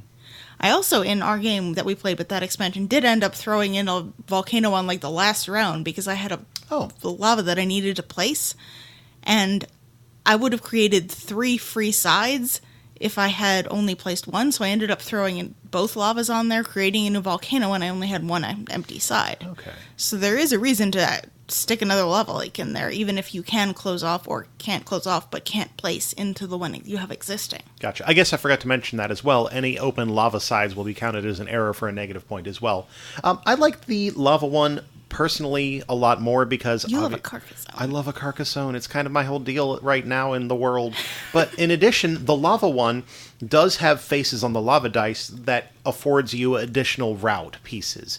You might get a rail straight or a road straight, which is good because that allows you to use that lava effectively if you've built your route near that. And I actually did have 1 or 2 times in that game where I needed a lava cap with a straight road to continue my route in that particular area, and I was lucky enough to get that thing. I think we only rolled like one of them the whole game. Oh yeah. Well, I needed that one really bad, and it eventually showed up. But Railroad Inc. is an interesting thing. If you like route building, if you like making connections, I feel the game is fundamentally good. If you don't like route building, you're not going to like this thing, and I think that's totally legit. You know, you can just not enjoy the way that the game works. The thing that I really appreciate about Railroad Inc. is the production quality. I love having the laminated things. The dry erase markers are good quality. They come with erasers. It's just like a really nicely produced thing. The dice are very clear and very fun, and the art overall aesthetic is really charming. Like, it's very cartoony and, well, it's all red, but quote-unquote colorful, I guess? Yeah, I mean, it's different shades of red and orange and pink, and I do like it very much so. Yeah, like even each of the 6 different shields, you have one part that folds up to kind of block your stuff from the other players, and everybody's is different. Is it? Yeah, that's an unnecessary touch that I just find so cool. For $20, this is a nice little package. If you enjoy route building and you want a Randowriter, this is a good opportunity for that. Before you do buy it, though, if you are going to buy this game, check out the blue edition as well to see if those expansions might more fit your playstyle. We've only played the red edition. That's the one that we chose to pick up, and we've gotten a chance to play. But we do have other Punchboard Media members who've been playing the blue edition and talking really highly of the blue expansions as well. Mm-hmm. So if you are interested in that, I believe it's the ice expansion. Or is ice or water? I don't know. It's like Cool Blue or something. The Lakes one, I think. Is okay, yeah, so it's water, not ice. But it's got different mechanics and an entirely different set of expansions that may be more up your alley. But you can still play the same base game if you want to just play without any of the expansion content. Yeah. I think this is another one that's easy to keep in the game bag, especially because you're not going to run out of sheets. And if you do find people that like route building, it could be a lot of fun for your game night. If you combine the red and blue ones, by the way, you can play the base version. Actually, you can play both versions up to 12 players, which is also good if it catches on in your game group. Do you play a purple expansion? You have to mash your dice together as hard as you can, and then you create new dice. And then you create lava, ice. Injuries is what you create. Ice meteors. Yeah, there you go. That's what I've made up. Anyway, that is Railroad Inc., or at least the Blazing Red Edition. So up next, the roll and write of the hour, Gone Sean Clever, the game that everybody seems to be talking about, but everybody has to import from far, far away. For now. For now. This is a 2018 release from Schmidt Spiele, and it is coming soon to the United States from Stronghold Games. It plays 1 to 4 players in about 30 minutes. It's designed by Wolfgang Warsch, with art by Leon Schiffer. This is a game about rolling, writing, and feeling clever. So in Gone Sean Clever, you have 6 different color of dice that you are going to be rolling. You have white, blue, yellow, green, orange, and purple. Nailed it. I do what I can. You're going to roll all of them on the first roll of your turn. You then are going to choose one of the dice that you've rolled that you're going to use on your score sheet. Any dice that are lower than the value of the die you selected get placed into a sort of timeout section that is going to be able to be used by the other players. They are the least clever dice. After you place all of your dice for your turn. And then you're going to re-roll any of the ones that are left. You're going to repeat this 2 more times, so you're going to get a total of 3 dice on your turn from your roll. And you're going to be able to place them into different sections on your board, which match the color that you've taken. If you place them in the blue section, there's sort of I think it's a 4x3 grid that's a little offset that you are going to be filling in that will give you bonuses when you complete rows and or columns, and I'll talk about bonuses in a minute. In the yellow section, you have a 4x4 grid that is going to give you bonuses for rows, columns, and 1 diagonal. And then the green, orange, and purple tracks, you're going to be filling in order from left to right. The green ones, you're going to have to meet a certain value. The orange ones, you can put anything you want, whatever in them. And the purple ones, you must put in an increasing value until you get a 6, and that resets it back down to being able to put anything in there. on those green, orange, and purple, certain boxes will give you an additional bonus that is going to be the similar types of bonuses that I was talking about above. What the bonuses are is when you fill in a particular box, or a row or a column if it's in the top section, then you are going to be able to fill in either another box, depending on what the bonus is. It may say, like, I filled in this entire row of yellows, I'm going to get to fill in a blue box. Or it may give you an additional 1+, and these 1+s allow you to use another die in addition to any dice that you've already chosen from a turn. It may be on your own turn, so you get to use another one of your dice, or you get to use a die that you've put in that little timeout section. Or it may be on another player's turn, which means you get to use more than one of their dice. On another player's turn, or at the end of my turn, say at the end of my turn I have a bunch of dice in that timeout section. All the other players are going to get to use one of the dice that is in that section, not exclusive, so they can all use the same one if they want, and put it onto their sheet. You're going to then pass the dice to the next player, and they're going to be rolling and placing things on their board, and at the end of their turn, everybody's going to get to use one of their dice. You're going to keep going until, depending on the number of players, you've completed the number of rounds.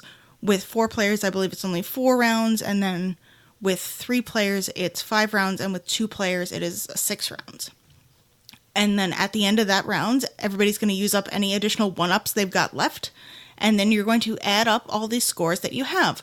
There are scores that you're going to get for filling in a certain number of boxes in each section, and then there are additional points that you're going to get for these little fox icons, which are dependent on what the lowest score that you have is. So you're going to be wanting to fill these things in fairly evenly so that you don't end up with, one of them having 2 or 3 points in it, and that's what your fox is given. Whoever has the highest score at the end of the game is the winner. I get the same kind of dopamine release feeling when I play Gone Clever that I do when I'm filling out my to-do list, or rather checking items off my to-do list.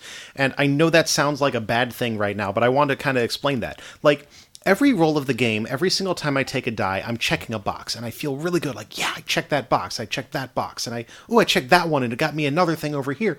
And this game really kind of feels that way to me. It feels very task listy, but in a good gamey way. I know that however I talk about this game, I'm going to be like, oh man, I don't like Gone Clever. But I do like Gone Clever. I just wonder if it's too many boxes sometimes. And this is what I brought up when we were playing it at Gen Con this year, and Alex from the Dukes of Dice was teaching us Gone Clever, and just halfway through the game, I'm looking, I'm just like, there's so many freaking boxes on this thing, and I have to check so many different boxes, and all of the boxes do other things. And at first, it felt like a big daunting to-do list that I had to check off all these boxes on. Thankfully, there's an app implementation of this that I can play solo and just mindlessly check off boxes and feel really good that I'm continuing to check off boxes and get other benefits that allow me to check off other boxes. And it feels good.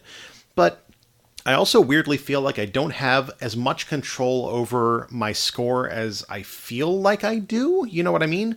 I feel like I'm making all these really smart choices and I'm feeling clever and all that stuff. And I get to the end, I'm like, oh, I got 125 this game. I don't really know how.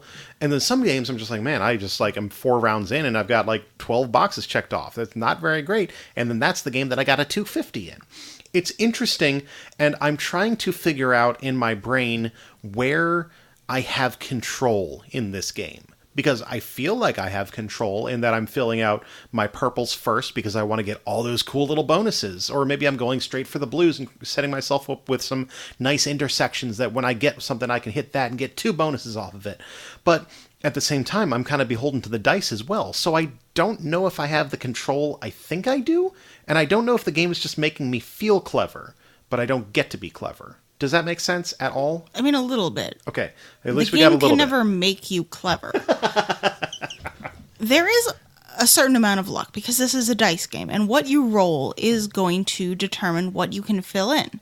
If you leave yourself in a position where you need to get a 5 or greater on the green die, and you don't roll a 5 or greater on the green die, there's very little you can do about that unless your wild is higher. The white die is wild. I didn't mention that in the overview. But there is certainly something to be said for setting yourself up to do multiple things. Leaving the green die where it's checked off with a low number showing, and then using your bonuses to check off those higher numbers. Or leaving your purple row with a relatively low number before a bonus you really want to get, so that you can place most numbers in that ascending value thing. There is certainly a planning step you can do to sort of look at your board state and make things the best for you. On those top sections, you're going to want to leave yourself with intersections so that you only need one box to complete the row, so that if you get a bonus, you can complete a row. And when you get one of those bonuses that leads to another bonus, that leads to another bonus, that leads to another bonus, it really does feel clever. Like, I think I was playing it on my phone last night or the night before, and I got 5 of them that bounced around, and I was like, cool. Dang, I feel really good about that. And I think I might have actually woken you up to show you my score at the end, and I was like, look how good I did. But it does feel clever.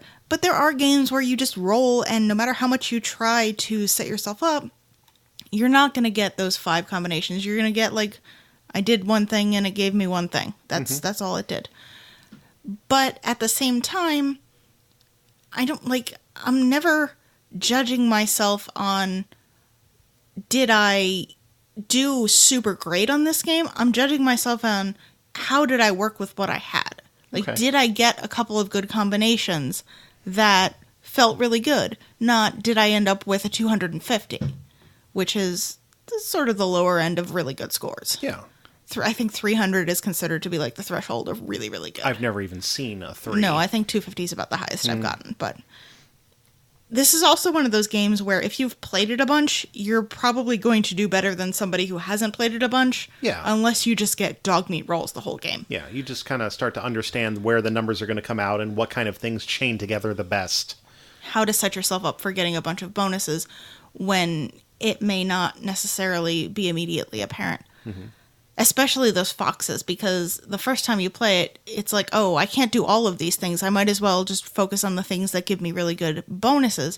But that orange row, where you can put anything, doesn't have a ton of bonuses in it, but it's important to keep it up, because if you don't, then your foxes are going to be worth very few points, and you can get a big chunk of points from that. If you're getting like 4 times, 25 points, that's going to be that's good chunk of points. That'd be pretty clever. Yeah. Ganz schön clever. So, all right. I feel like I have a good time when I play this game, but I don't know if I'm just checking off boxes to feel good. And I want to kind of talk about Wolfgang Warsch's other game that is not a roll and write, but we're not talking about The Mind, are we? Oh boy, we're about to talk about The Mind for a second. Because The Mind is a game that, for some reason, feels better playing it than talking about it does, because it's not a very complex game. You're playing cards down in an order. Every now and then you have this moment where you're just like, oh man, we got these numbers in order right, we did it so good, and you feel great. And Ganz schön clever kind of gives me a similar feel. Oh man, I checked off all these boxes, and I feel like I'm really nailing it. But at the same time, I don't understand how I got from, this is a task list, to, wow, I can't believe I did all those fun things. So, I mean, maybe that's the strength of Wolfgang Warsch in general, is that he's finding a way to make these really simple and kind of boring on their face value games have something a little special or something a little clever to them. I don't love Ganz schön clever, but I can't stop playing it. And I think that's the weird thing, probably also helped by the fact that phone app plays in about 5 minutes. Okay, I mean, I feel slightly differently here. Oh, yeah. Then again, I like a spreadsheet, so that may have something to do with it. But I feel like there's enough that I'm always thinking about in this game, and there's enough that I'm paying attention to. Do I want to take the low dice that may not be as helpful, but are not going to leave a bunch of dice that I can't roll in the future? Do I want to take the high dice that are going to give me exactly what I want, but I won't be able to take all 3 of my dice this turn? Do I want to use my +1 now on something that may give me like 1 bonus that bounces to another, or do I want to save it for when I can use it to get another +1 bonus, so I've essentially not used it at all and gotten a bunch of dice? There's so many things that you're thinking about that this feels really good to me. It feels like the cogs in my brain are all working in a nice interlocking fashion, and I'm doing this so I can make this work, so I can make that work, and that feels good in my brain. And I think that's really the question that comes down to whether or not you're going to think Ganz schön clever is really, really good or just okay. And I think that's sort of the thing we're on. Like, I really like this game quite a bit. Yeah. And you think it's fine, right? I enjoy it. I think it's fun. And I think it's how much your brain wants to make those cogs work together, and I want that so badly. Maybe it's just that, like, I want that kind of feeling in a game that has more to it. Like, I talk about Terraforming Mars in a similar kind of vein because it has the interactivity of the 3 different tracks, well, I guess 4 if you play with Venus, but it has the interactivity between those tracks that you get in Ganz Clever, obviously at a much lower amount because there's only 1 or 2 things where getting on this track will give you a bonus on another track, but it is a similar kind of thing. But, like, I don't want the game to just be dopamine. You know what I mean? I don't want to just have the checklist kind of feel. Maybe, again, this is where you and I differ. You love having that spreadsheet kind of organization. I also don't have 3 hours all the time. Like, I can play Ganz Clever on my phone in, like you said, 5 minutes. Very true. I can't, like, even when the Terraforming Mars amazing looking app implementation comes out, it'll be a 30-minute game. Yeah, it's not going to be the kind of thing that I can play while I'm waiting for my lunch to be on the takeout delivery station. Yeah. Like, Ganz Clever is, and I enjoy all of the interesting decisions that I get in that little game.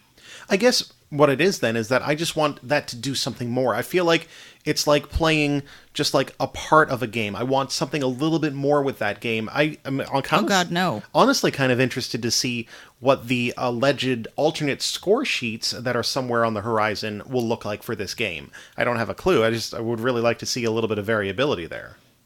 I will throw out this comparison. Mm-hmm. You say you want more game to include this. Which do you prefer to play? Patchwork or A Feast for Odin? I mean, that's a tough question because, again, Patchwork's on my phone and I can play it in about 5 minutes. Yes. But are we talking, like, all things considered, which would I do if I had the time for both? Or it wasn't a question that I actually needed an answer to. I wanted you to think about the idea that that is the same thing you're asking for. Yeah. Patchwork is a part of it was taken from designing A Feast for Odin. Mm-hmm. Mystic Veil was taken from designing Edge of Darkness. I was going to say Edge of Humanity, which is a much darker sounding game. And those games are really cool because of how they work as little microcosms and little gears in and of themselves. Okay. The big games are good still. I like A Feast for Odin very much. The one play we got to play of Edge of Darkness was fun. But I like that little part that was so good that it was taken out. Okay. Well, I guess what I would say there is I wonder if there will be a bigger game from Wolfgang Warsch that will have some of this system in it, because he's obviously designing games like crazy right now. So good for you, and I'm excited to see what this means for Ganz Clever in the future. You have anything else you want to throw in on this one? I'm perfectly happy with it as it is, thank you. All right, well, send all of your internet anger to me in the Board Game Geek Guild number 2470. Where you and can download the app. Do yourself a favor. Oh, yeah, download the Ganz Clever app. It's easy and quick. All right, Ganz Clever, moving on. Next up, we are talking about La Granja No Siesta. Speaking of little games that came from big games. Not quite in the direct way we were just talking about, but this is a 2016 release from Stronghold Games. It plays 1 to 4 players in 30 to 45 minutes. The designer is Andreas Ode Odenhall, and the artist is Harold Leisky. This is a game of dice rolling and dice drafting and filling in circles on a sheet and wearing boxes as hats. Well, I mean, once you unlock the worker that allows you to do so, at least. Yes, you must have a specific worker in order to wear boxes as hats. When we were putting together this episode, I had honestly briefly forgotten that La Granja No Siesta was a Randowriter, because it seems like a game that is so much more than just rolling dice and writing down stuff, because, as you're about to see, there's a lot more in that box. This is a dice game version of La Granja, which is a, 2-ish hour Euro. It's a medium weight Euro. Yeah, it's a medium weight Euro. But No Siesta plays in, 30 to 45 minutes? I feel like that's pretty accurate. 45, yeah, But 30, no. in addition to the expected set of dice, which are not numbers, they are symbols that I will explain in a second, and your personal score tally sheet, which is a paper sheet that you're going to be marking off circles on, you have a bunch of other components you are dealing with in this particular game. You have a small board that is a revenue board, which is where you will assign the results from your dice before you mark them on your sheet. You also have a number of chits for workers that are going to upgrade the spaces on your worker sheet. You also have a selection of roof tiles that are going to be one-off bonuses that you get as you complete that particular section.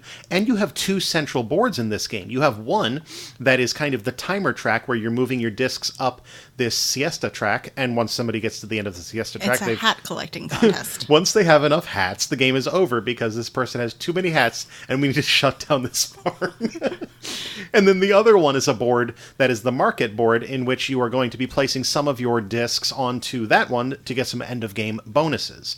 But the way the game is basically going to work is you're going to have twice the number of players plus 1 in dice, and on each round of the game, one person will roll all the dice, and you will go around drafting one of the dice. The dice give you different things on that revenue board. You have, I think it's olives, wheat, grapes, coins, pigs, and donkeys, and hats And are boxes. the 7 things.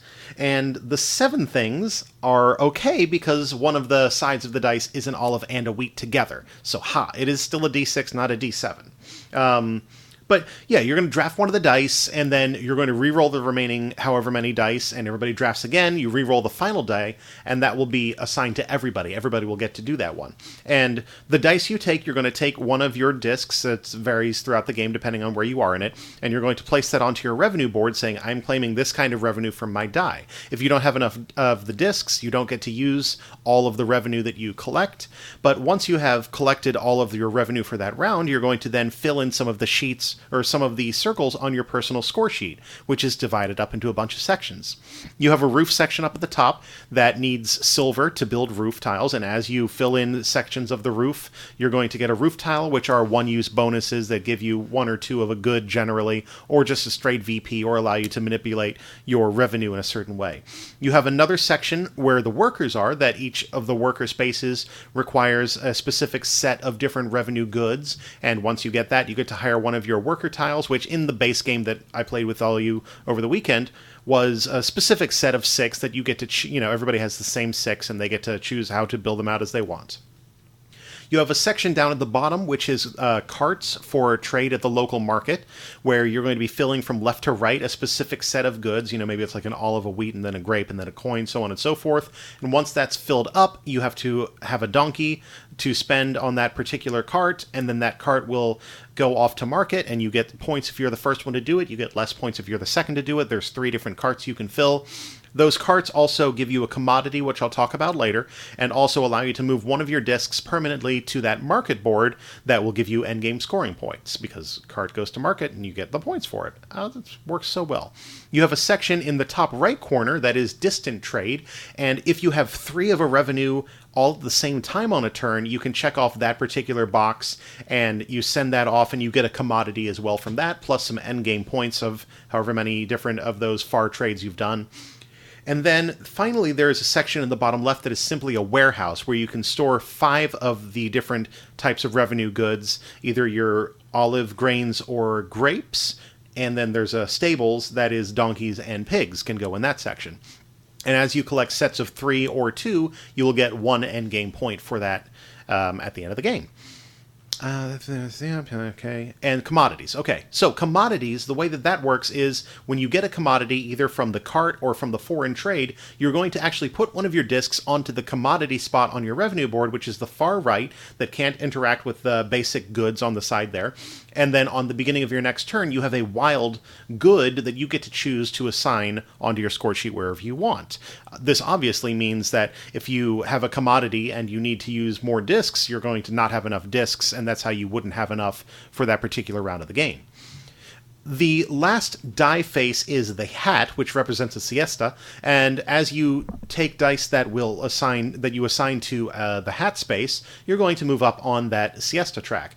This is very useful because obviously it's the game timer, and if you want to move the game along, you're going to have to be going to the siesta track and moving your hats up and having a big old stack of hats. But also, as you cross certain spots on that siesta board, you're going to get additional discs, which is very important because you're sending them off to that market board. They're never coming back. Nobody knows what happened to my disc. I haven't seen it. Have you? It's under your hat. So This is pretty much how the game is going to work. There's some advanced components in there that give you additional kinds of workers, and the workers are going to be really the thing that will drive your engine. So you're building an engine in a Randowriter game here, where you're taking the input randomness of some goods and then trying to decide how to assign that to all of the different sections of your particular farm. At the end of the game, you will obviously add up points from a bunch of different sections. There is a score sheet included in the box, and then whoever has the most points will be the winner. Ta-da! Points? Points. They're the points where you get them. Yeah, I get it. When you get the goods.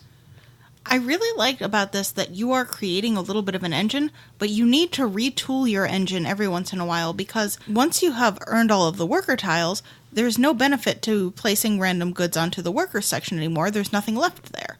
Once you have filled up your entire warehouse, there's no benefit to putting things into the warehouse section. Once you have completed a cart, you need to change the goods that you're using so that you can fill up a different cart, and they all have different groups and patterns of goods. So you are really trying to make sure what you're getting now and what you're taking is most aided in what your current goal is.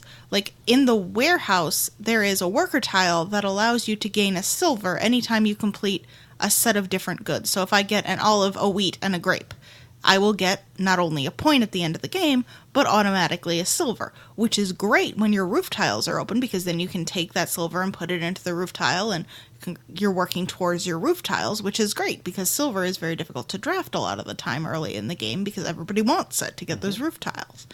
But once your roof is complete, there's very few uses for silver unless you have 3 of them, in which case you can ship them overseas, I think. Yep. But that particular part of your engine suddenly becomes completely useless, and you need to make sure you change up what you're doing so that you can fill in something different. I like that this game is so varied in what you're doing with your resources. It's funny the way that you say the way the stuff interacts in this game, because I feel like this is exactly what I wanted from Gone Clever. This is a game that has high interactivity on the different tracks that I am assembling, but there's more to it in terms of, like, I'm building an engine by getting the worker tiles, I'm building an engine, or I'm getting cool stuff by getting the roof tiles that allow me to then interact over here. And I really, really enjoyed the way that the different things interact in this game. It's an engine building game that requires you to continue thinking about your engine actively rather than just set and forget it. And it does give me that kind of feel of, well, I'm making progress. I'm checking off the circles here. I'm scratching off these circles. I'm also working on this card over here. And it's a bunch of different tracks that give me a lot of different things to do. And I actually kind of find it interesting. Maybe this game just came out a few years too early, because I feel like if this game were released now, people would be taking a lot more note of it. This kind of just passed without a whole lot of note, honestly. I heard a couple people talking about it, but yeah, for the most part, it wasn't, like, lauded as anything fabulous, which it is. It's a pretty good game. The thing that I feel is the weakest part of the game is that if nobody is pushing the siesta track, the game will go on to the point where everybody gets to complete everything. And that is a downside in a game like this, where you are trying to compete to achieve things first, like those carts. You'll get more points if you get to the cart first versus the other players, but in our 3-player game that we played, everybody completed one of the carts first, which ended up in everybody kind of having the same score on the carts.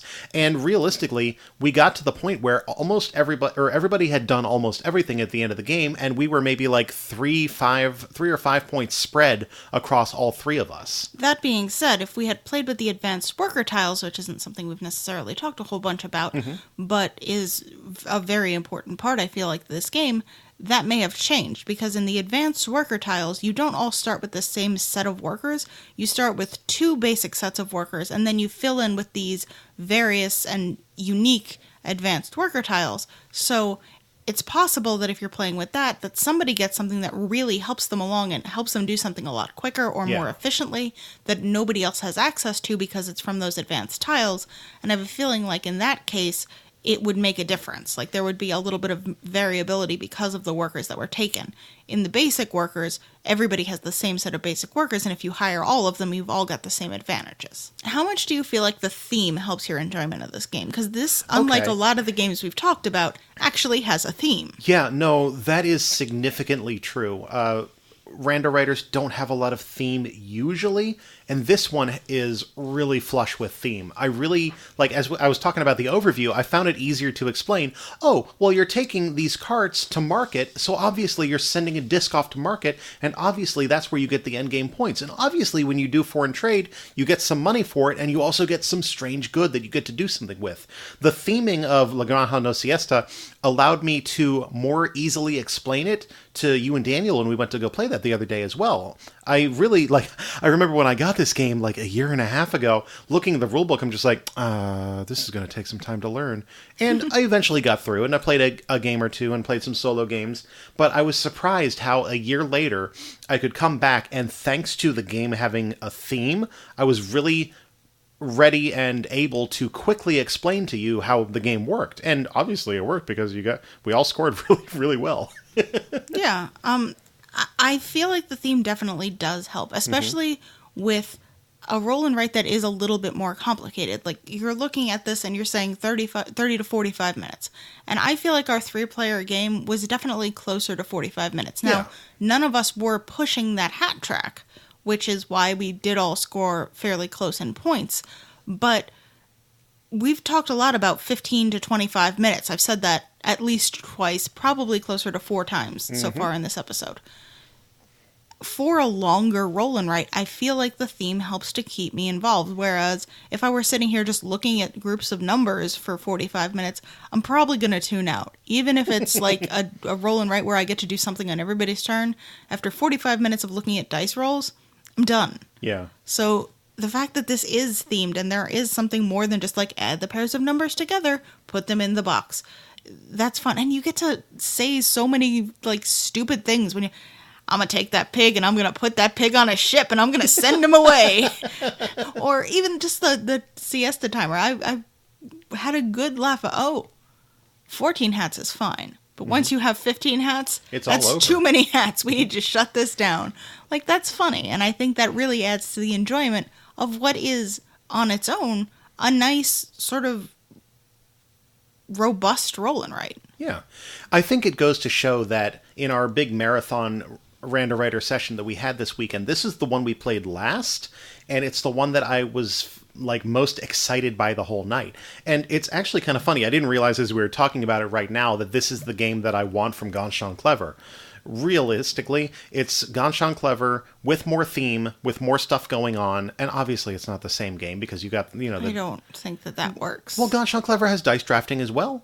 You have to choose which dice you're going to let the other players have. It's obviously played in a different way, and there's way more differences between the two games. But to go back to what I was saying about Ganz Clever, La Granja No Siesta allows me to engine build and have interactivity between the tracks that I am building in a way that I find really exciting.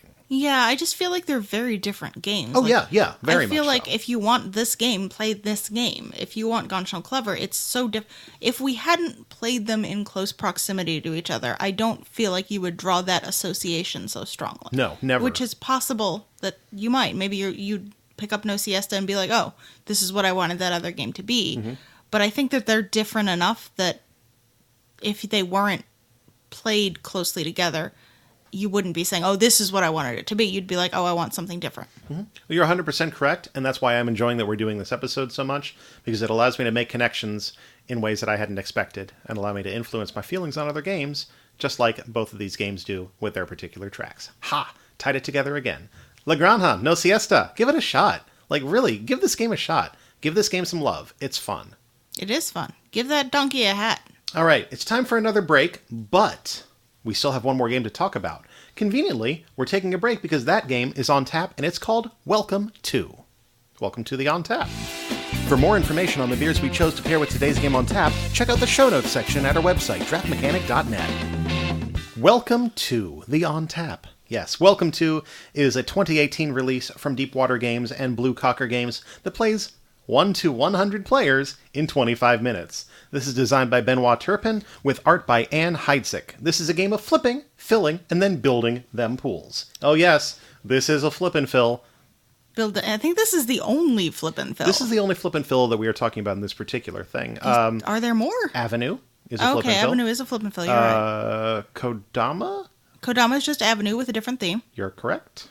I'm sure there are others, and I don't know Okay. what they are, so let's just move I on and stand talk about corrected, though. Welcome to the rules explanation. Okay, in Welcome to, like many of these other games, in fact, like all of these other games, you're going to start with a personal sheet that's going to be in front of you. I don't believe you. You have to. I do believe you. Okay, I'm just trying to start something. please don't. Your personal sheet in Welcome to is going to have 3 streets of houses. They are going to be in rows, and the object of the game is going to be to place numbers on these houses in ascending order. And you're going to get points for a bunch of stuff that revolves around placing these numbers.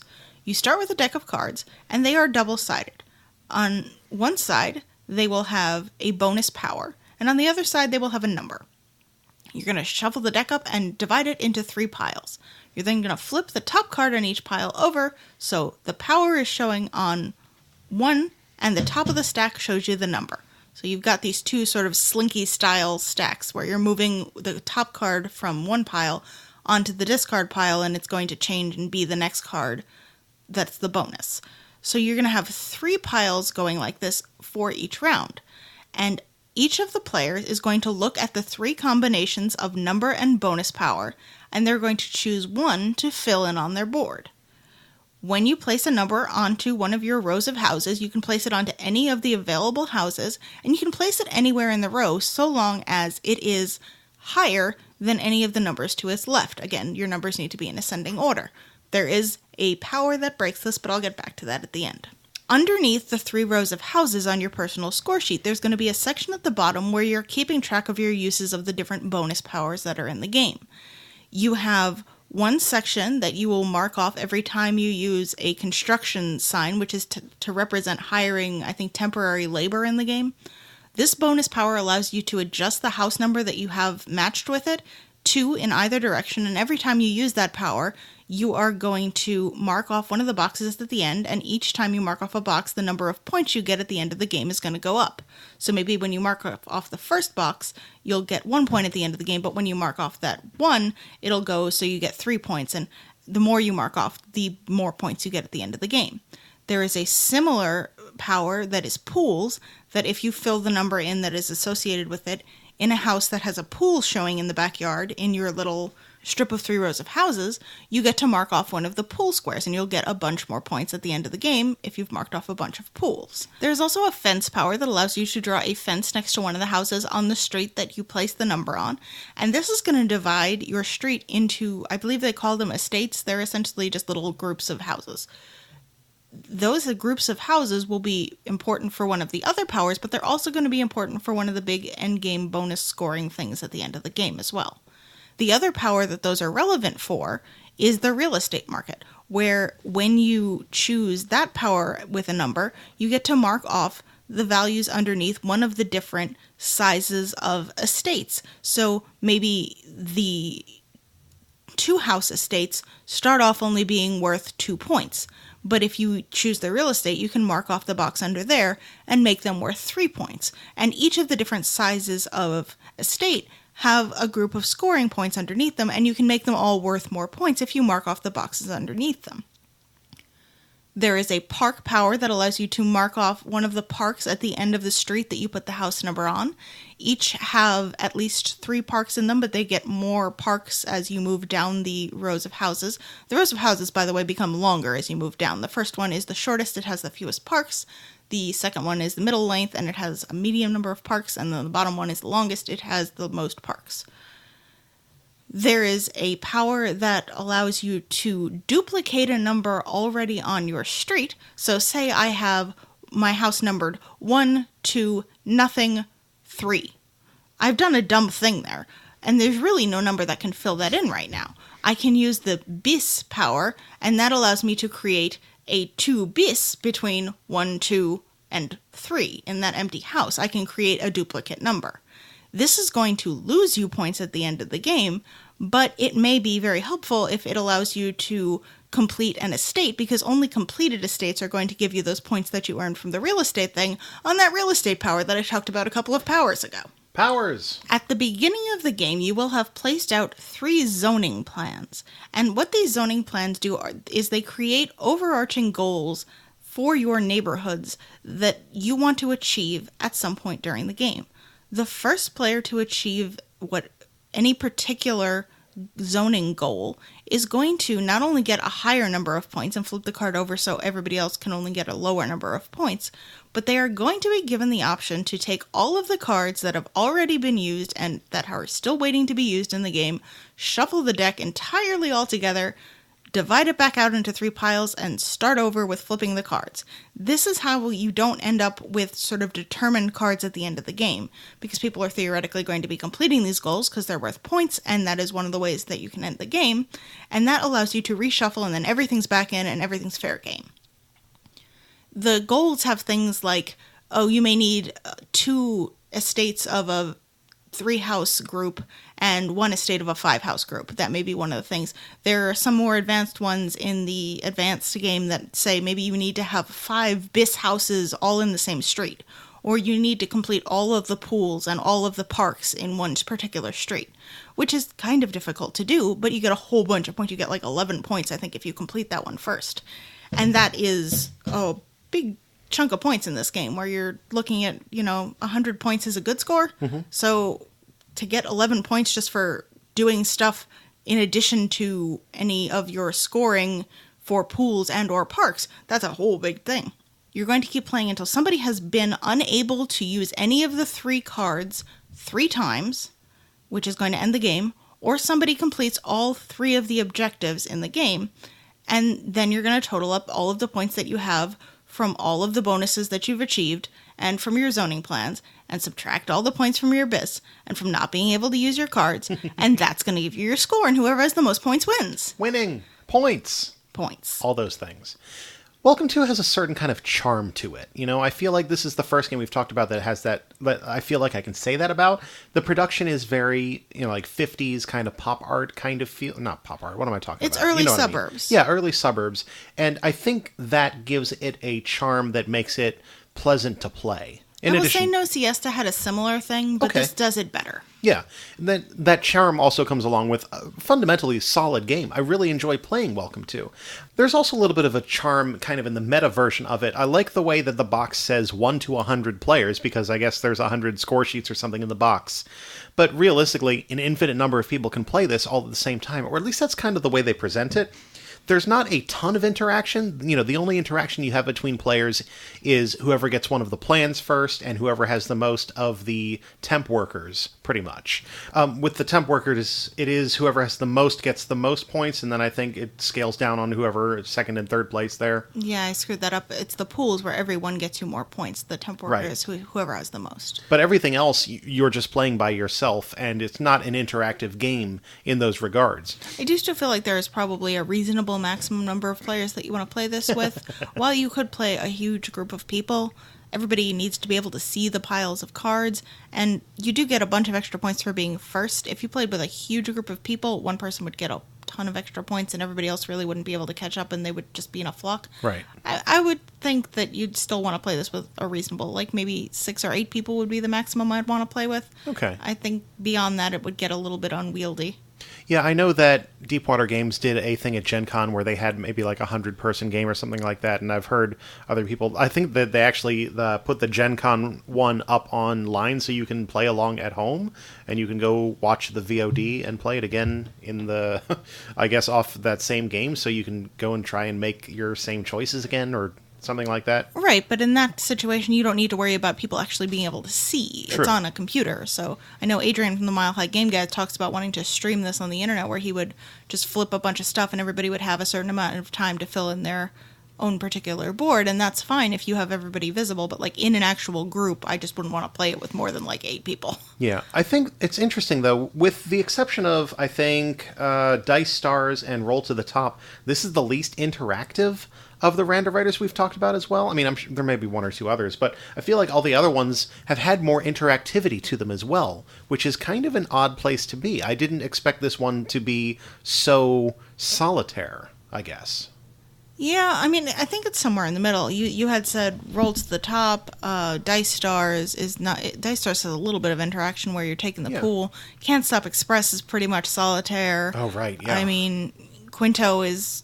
I mean, there's a little bit of interaction there as well. It is not a very interactive game. I will certainly give you that.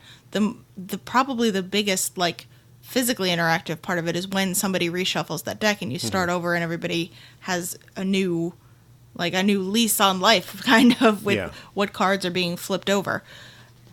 That being said, does it have to be super interactive? I don't know. Like, I enjoy playing the game. I get fun out of it, and I don't really mind too much what the other players are doing. I feel like this one is destined for an app implementation as well. Like, there's already an app out there that is a virtual score sheet. I can't see why this game doesn't become a app or at least an online implementation in the near future. Agreed. Sure, it's going to happen. Asmodee is going to buy it at some point. But the other thing that is interesting about this being a flip and fill rather than a dice game. So the cards, the numbers for the backs of the cards are distributed on a bell curve on what you would expect to get in a random distribution. If you were rolling whatever number of dice would give you numbers 1 through 15. But I guess there's no real way to do it with dice, but I feel like it's less random with the cards, since I know that there's a fixed number of the numbers in there. And also, obviously, because on the back of each of the cards, when you're looking at the number side of it, you can see what power is going to be coming up next. I do appreciate that little bit there, because it allows me to inform my strategy. But I guess what I'm trying to ask here is, like, how do you feel about this being a flip and fill rather than a roll and write kind of style? Because I feel like they could have done it with dice if they wanted to. Right, but this gives you the opportunity to plan for what the next bonuses are going to be. Mm-hmm. Because there is a certain amount of what you leave open and what you close off. If you know that you want to get a bunch of pools and you see there's going to be a pool coming out next round, maybe you won't put a number in a house that has a pool and not use the pool power, because you can do that. You can not use the power for the number that you take. Mm-hmm. It allows you to get fewer points at the end of the game because you're not using that power to sort of adjust any of those special bonuses, but you can do it, and it is better than marking off a box and not using a number a lot of the time. But you have the option being like, oh, I see there's a pool coming. I don't want to put this there. I want to put it somewhere else. I like that planning, and the fact that you can reshuffle the deck up to 3 times in a game, I think solves that sort of bell curve issue that you're having. Yeah, because gotcha. You're not, like, if you couldn't reshuffle the deck, then yes, if you had seen a certain number of 2s and you knew there were only that number plus 2 in the game, you know there's only 2 2s left. Mm-hmm. But you're going to be reshuffling this 2 or 3 times, so keeping track of what's out there and what can be out there, and also the limited nature of a lot of those lower or higher numbers, is going to be a little different. Plus, you have the adjustment bonus, which allows you to take one of those 7s and make it a 5 that there may not have been as many of. So there's not really it's not really a hard bell curve. Okay, I got you there. That makes sense. You do have enough things to mitigate that fixed number of cards to still give you the randomness that you want to get out of a random writer. So that makes sense. And I think if they had done this with dice, it would have been a little bit closer to what this essentially is, which is one of these games where you have to fill things in from lowest to highest. I mean, it is not that different from Qwinto in its initial, base the fundamental idea. Kind of feature of that. It is done a lot nicer in the production, and there are a bunch of bonuses that make it feel a lot more robust in the gameplay, but it is, at its core, a put the low number on the left, put the high number on the right, fill in the numbers in between in order. Mm-hmm. And I have a feeling that if they had done it with dice, it would have been not as nuanced as it ended up being, because you can do a little bit of planning, because it's about when do you take advantage of that planning thing. Like, maybe I don't want to go for that planning thing if I think everybody else is far enough away from it, because I want to flip a couple more cards before I reshuffle. Mm-hmm. Like, I think that it adds a couple of levels of planning that it wouldn't have been with dice. It is interesting that at the end of this, we've come back around to the game we started talking about in the very beginning, and I feel like, in a way, that's kind of the question you're going to have to ask a lot in Randowriters. How complex do you want this to be? Do you want to play it in 10 to 15 minutes, or do you want to be playing it for half an hour and have this higher production with more powers and more interactivity? That's kind of where the whole space is, because like you said, on the core, you are writing numbers from left to right in ascending order, and that is the core conceit of both of these games. Personally, I'm obviously going to play Welcome To, because I love theming, and I love additional powers, and I love having tracks that influence other things. But It's interesting to see these two games have kind of that shared ancestry in a way. And it's something I hadn't thought about, and again, I guess kind of why we're doing an episode like this, where we get to look at this from a lot of different angles. In conclusion, I enjoy Welcome to a lot. I don't think I would play it without the advanced rules. I think the roundabouts are easy enough for you to decide if you want to or not. We didn't even talk about roundabouts. Oh, geez, we didn't talk about the roundabouts. You have the option to use 2 roundabouts throughout the game that replace one of your houses on a row with a roundabout that allows you to restart numbering for that particular row of houses, which is pretty darn powerful if you think about it, but you do spend 3 and then 6 points, so 3 points each for those if you want to use them. And then the other thing is the advanced plan cards, that maybe you have to complete all of the pools and all of the parks. Yeah, I talked about those earlier. That particular row kind of stuff. So, like, both of those are easy enough things to throw in. I can't really say I would play without the advanced stuff moving forward, because it's just more additional fun. Agreed. I feel like the theme helps this game. Again, we talked about it earlier with La Granja No Siesta, how the theme really does help the game. I feel like the theme and the production really help this game. I like the wide variety of bonuses that you can get, so that I feel like my neighborhood can be going in a different direction from the other people who are playing this neighborhood.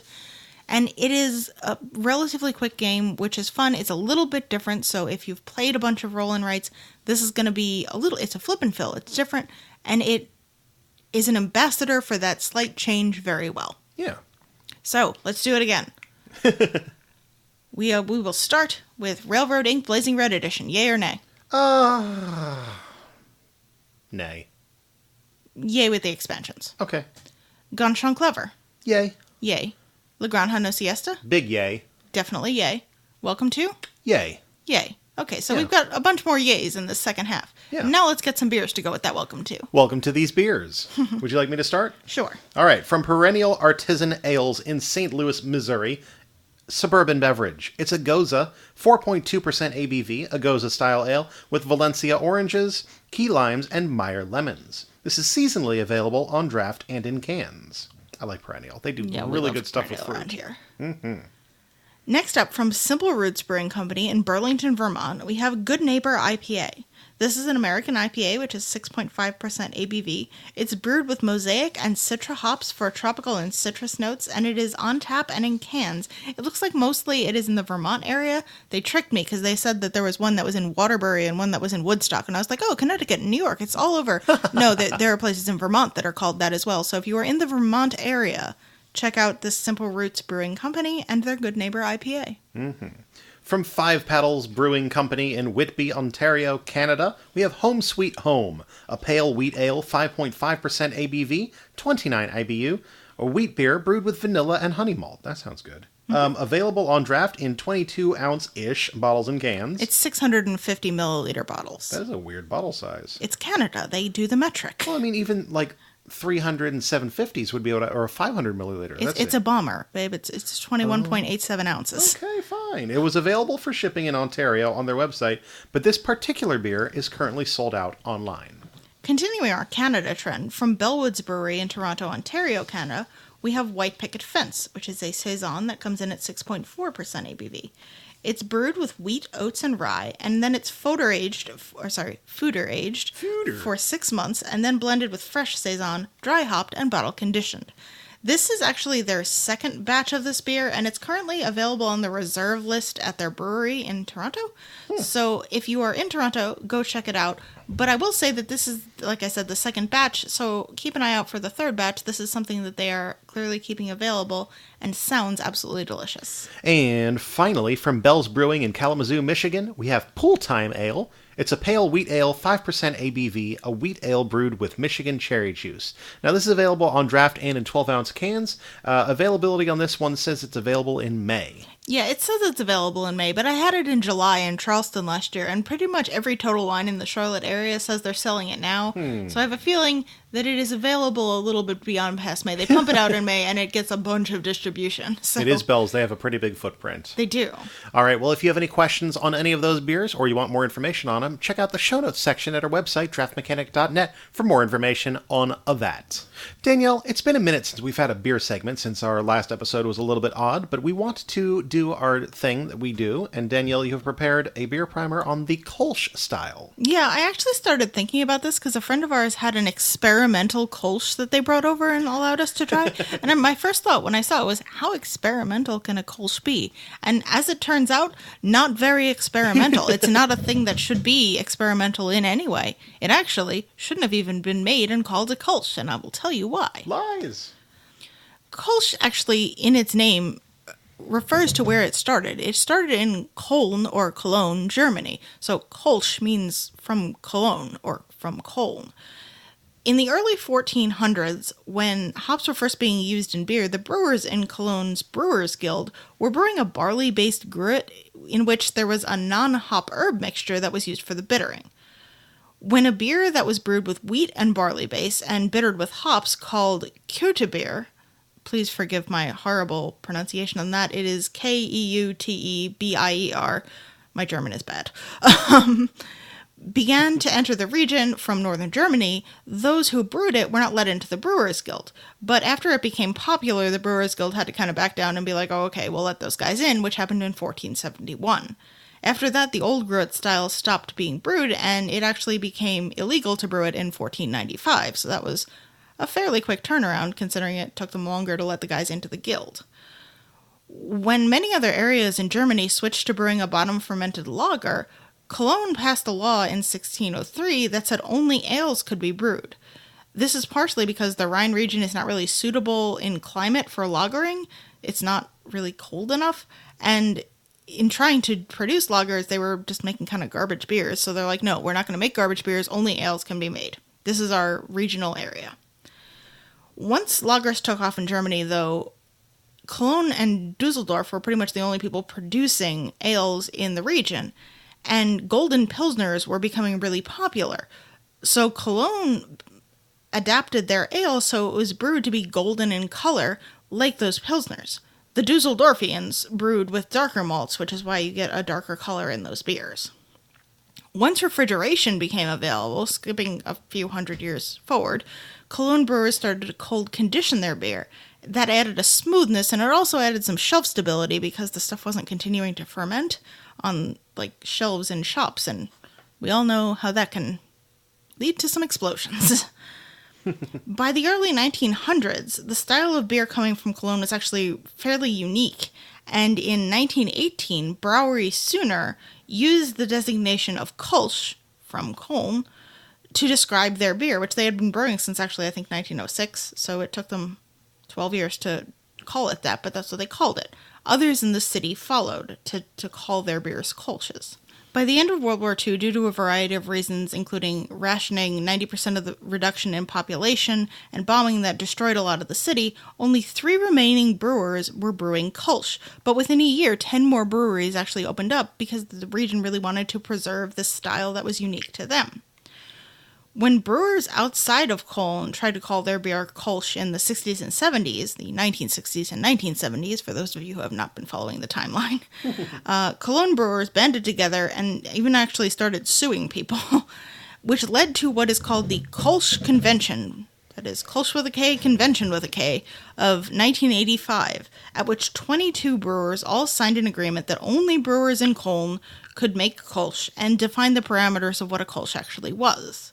So, Kolsch is served from a straight-sided glass called a Stange, which is German for pole, and it is brewed with Pilsner malt, the wheat that was originally in it when it was the Qwinto beer, it has been largely removed. It is brewed with German noble hops, usually Hallertau or Tettnang hops, and it has a medium bitterness. It is crisp with notes of fruit and sulfur which come from the yeast. It should be between 4.5% and 5.5% ABV. And it's gained a lot of popularity lately as session beers have become more popular, since it's lower in ABV than a lot of the other styles that a lot of American brewers have been brewing. Which sort of leads me back to the point that I started with, which is that these things shouldn't even be called Kolsches, because they're not brewed in Köln. They're brewed at pretty much anywhere across the planet that's brewing a bunch of beer, you can find a Kolsch. I did find it interesting, both of us, for our show beer tonight, we're drinking Billows, which is a hoppy Kolsch style beer from Burial Brewing Company in Asheville, North Carolina, which is most certainly not in Germany. Definitely not in Germany. But if you're looking for something that is, like I said, fairly low in alcohol content, it has a different flavor to most of the paler German-style beers because it is an ale, not a lager. Kolsch's are something interesting to try, but they are fairly laid out in what they should be. So an experimental Kolsch, I'm still a little hesitant about that. Sounds like malarkey to me. They're still dang tasty. Yes. Well, this one's running kind of long, so I think it's time for us to move on to the final round. Let's go. Want to wear your draft mechanic pride to your local brewery, board game meetup, or board game meetup at a brewery? Check out redbubble.com/people/draft mechanic for t-shirts. Our final round topic in this episode is actually kind of came out of a conversation I was having on the Slack with a new Slack member, Trevor. So thank you very much, Trevor, for giving me this thought. Draft Mechanic has 2 monthly game nights that often get some interest from regular patrons of whatever bar or cidery we are at. They often ask for games great for 2 to 4 people that are new to the hobby. So, what's your go-to that fits the bill? Easy to teach, quick to play, and exciting for new gamers. Now, I want to make it clear, I'm not just saying what is your favorite gateway game, but I'm looking for games that are specifically suited for that kind of atmosphere. I'm kind of looking for stuff that's less than half an hour and very quick to teach, and I can show people and then just let them have at it, and not just have me have to stand over them the whole time, because that's not fun for anybody. That's weird at a bar. Nobody wants Jake just standing over the table just being like, move that train, move that train, move that train. I mean, I think I'm probably the person who will most tolerate that. All right. So first off, Megan Naxer jumped in and said some that I've had great success with: Camel Up, Deep Sea Adventure, Diamant or Ink and Gold, Avenue, Flamme Rouge, Herbaceous, King Domino, Number 9, and Pandemic the Cure, which I still enjoy more than regular version. Some of these are best at 2 to 4 players, and some are best with 3 to 5. It just really depends on the group. I can definitely jump in on that. Like, I think King Domino is a really good pick, and I've used this one with some pretty good success in the past. Once people get the first round or so through, I feel like that's a really great one to have for, a 15-minute play. So that's a good pick. Trevor A., which I'm guessing is the Trevor who started this conversation with you. That is the Trevor. Said, I've had good success with Ticket to Ride New York, Deep Sea Adventure, again, Megan mentioned that one, and Las Vegas. I've recently picked up a copy of Reef and think it could fit the bill. I've only played it twice at 2 players, but with different people. Teach and play time were about 30 minutes total. Yeah, we played Reef at Great Big Board Game Day, and that plays really quickly. I could see that becoming something that would be good for that, especially people who want to have a little bit more toy factor in their game. I really got to check out Deep Sea Adventure. I have never played that. It's just one of those oink games that it's not really been in the realm of games that I've played, but it comes up a lot on these kind of lists. Paul Imbeden said, these days it's Downforce or Coloretto. The decisions in Colorado are not overly complex, but quite deep. The replay value is insane. It's $15, thereby proving you don't need to spend a whole bunch of money to find fun games. And depending on the group, it can get quite evil.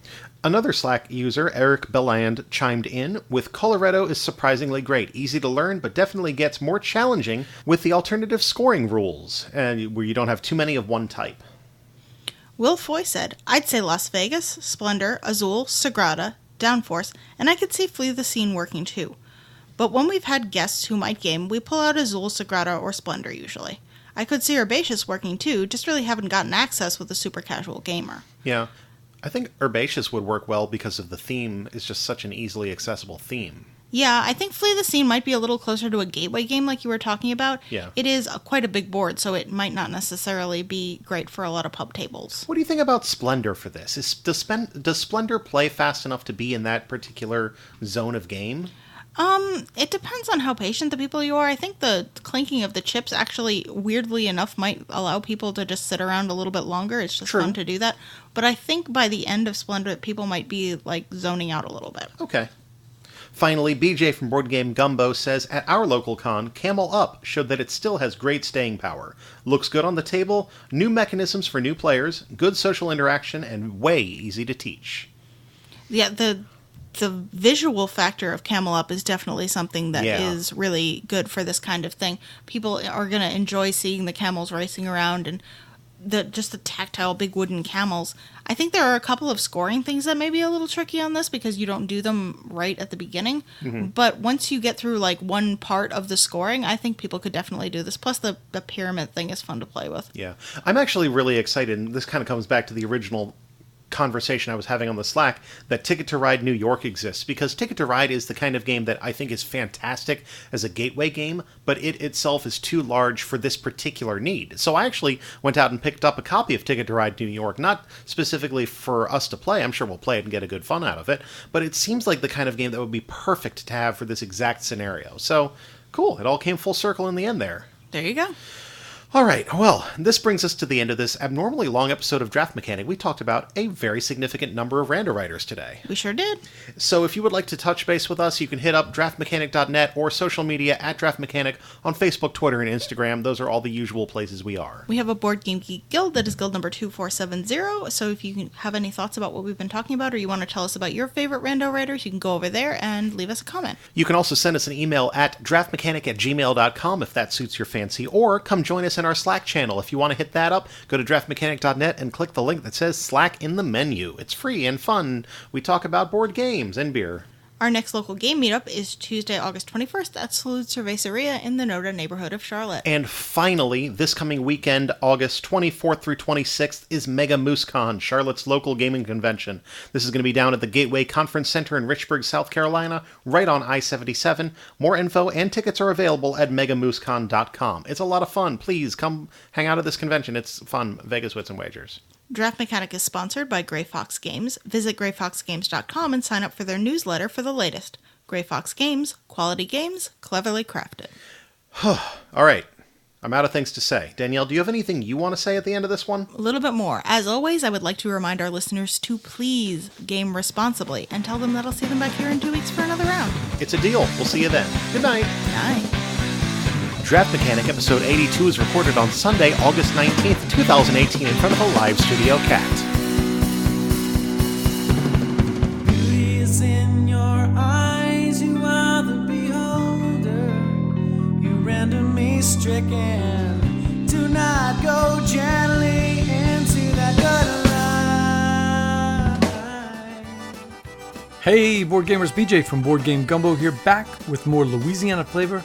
Tornado Michien. We love talking board games.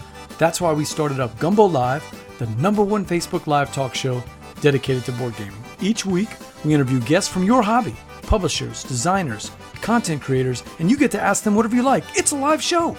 So join us at Board Game Gumbo on Facebook every Tuesday night at 8:30 p.m. Central for another episode of Gumbo Live. And until next time, laissez le bon temps rouler. Punchboard Media, where we all bring something to the table. Pull up a chair at punchboardmedia.com. Yeah, it says it's available in May, but I had it in July in Charleston last year, and every... Good one, Bonus. I'm the best. Oh, production assistant, put me in the credits.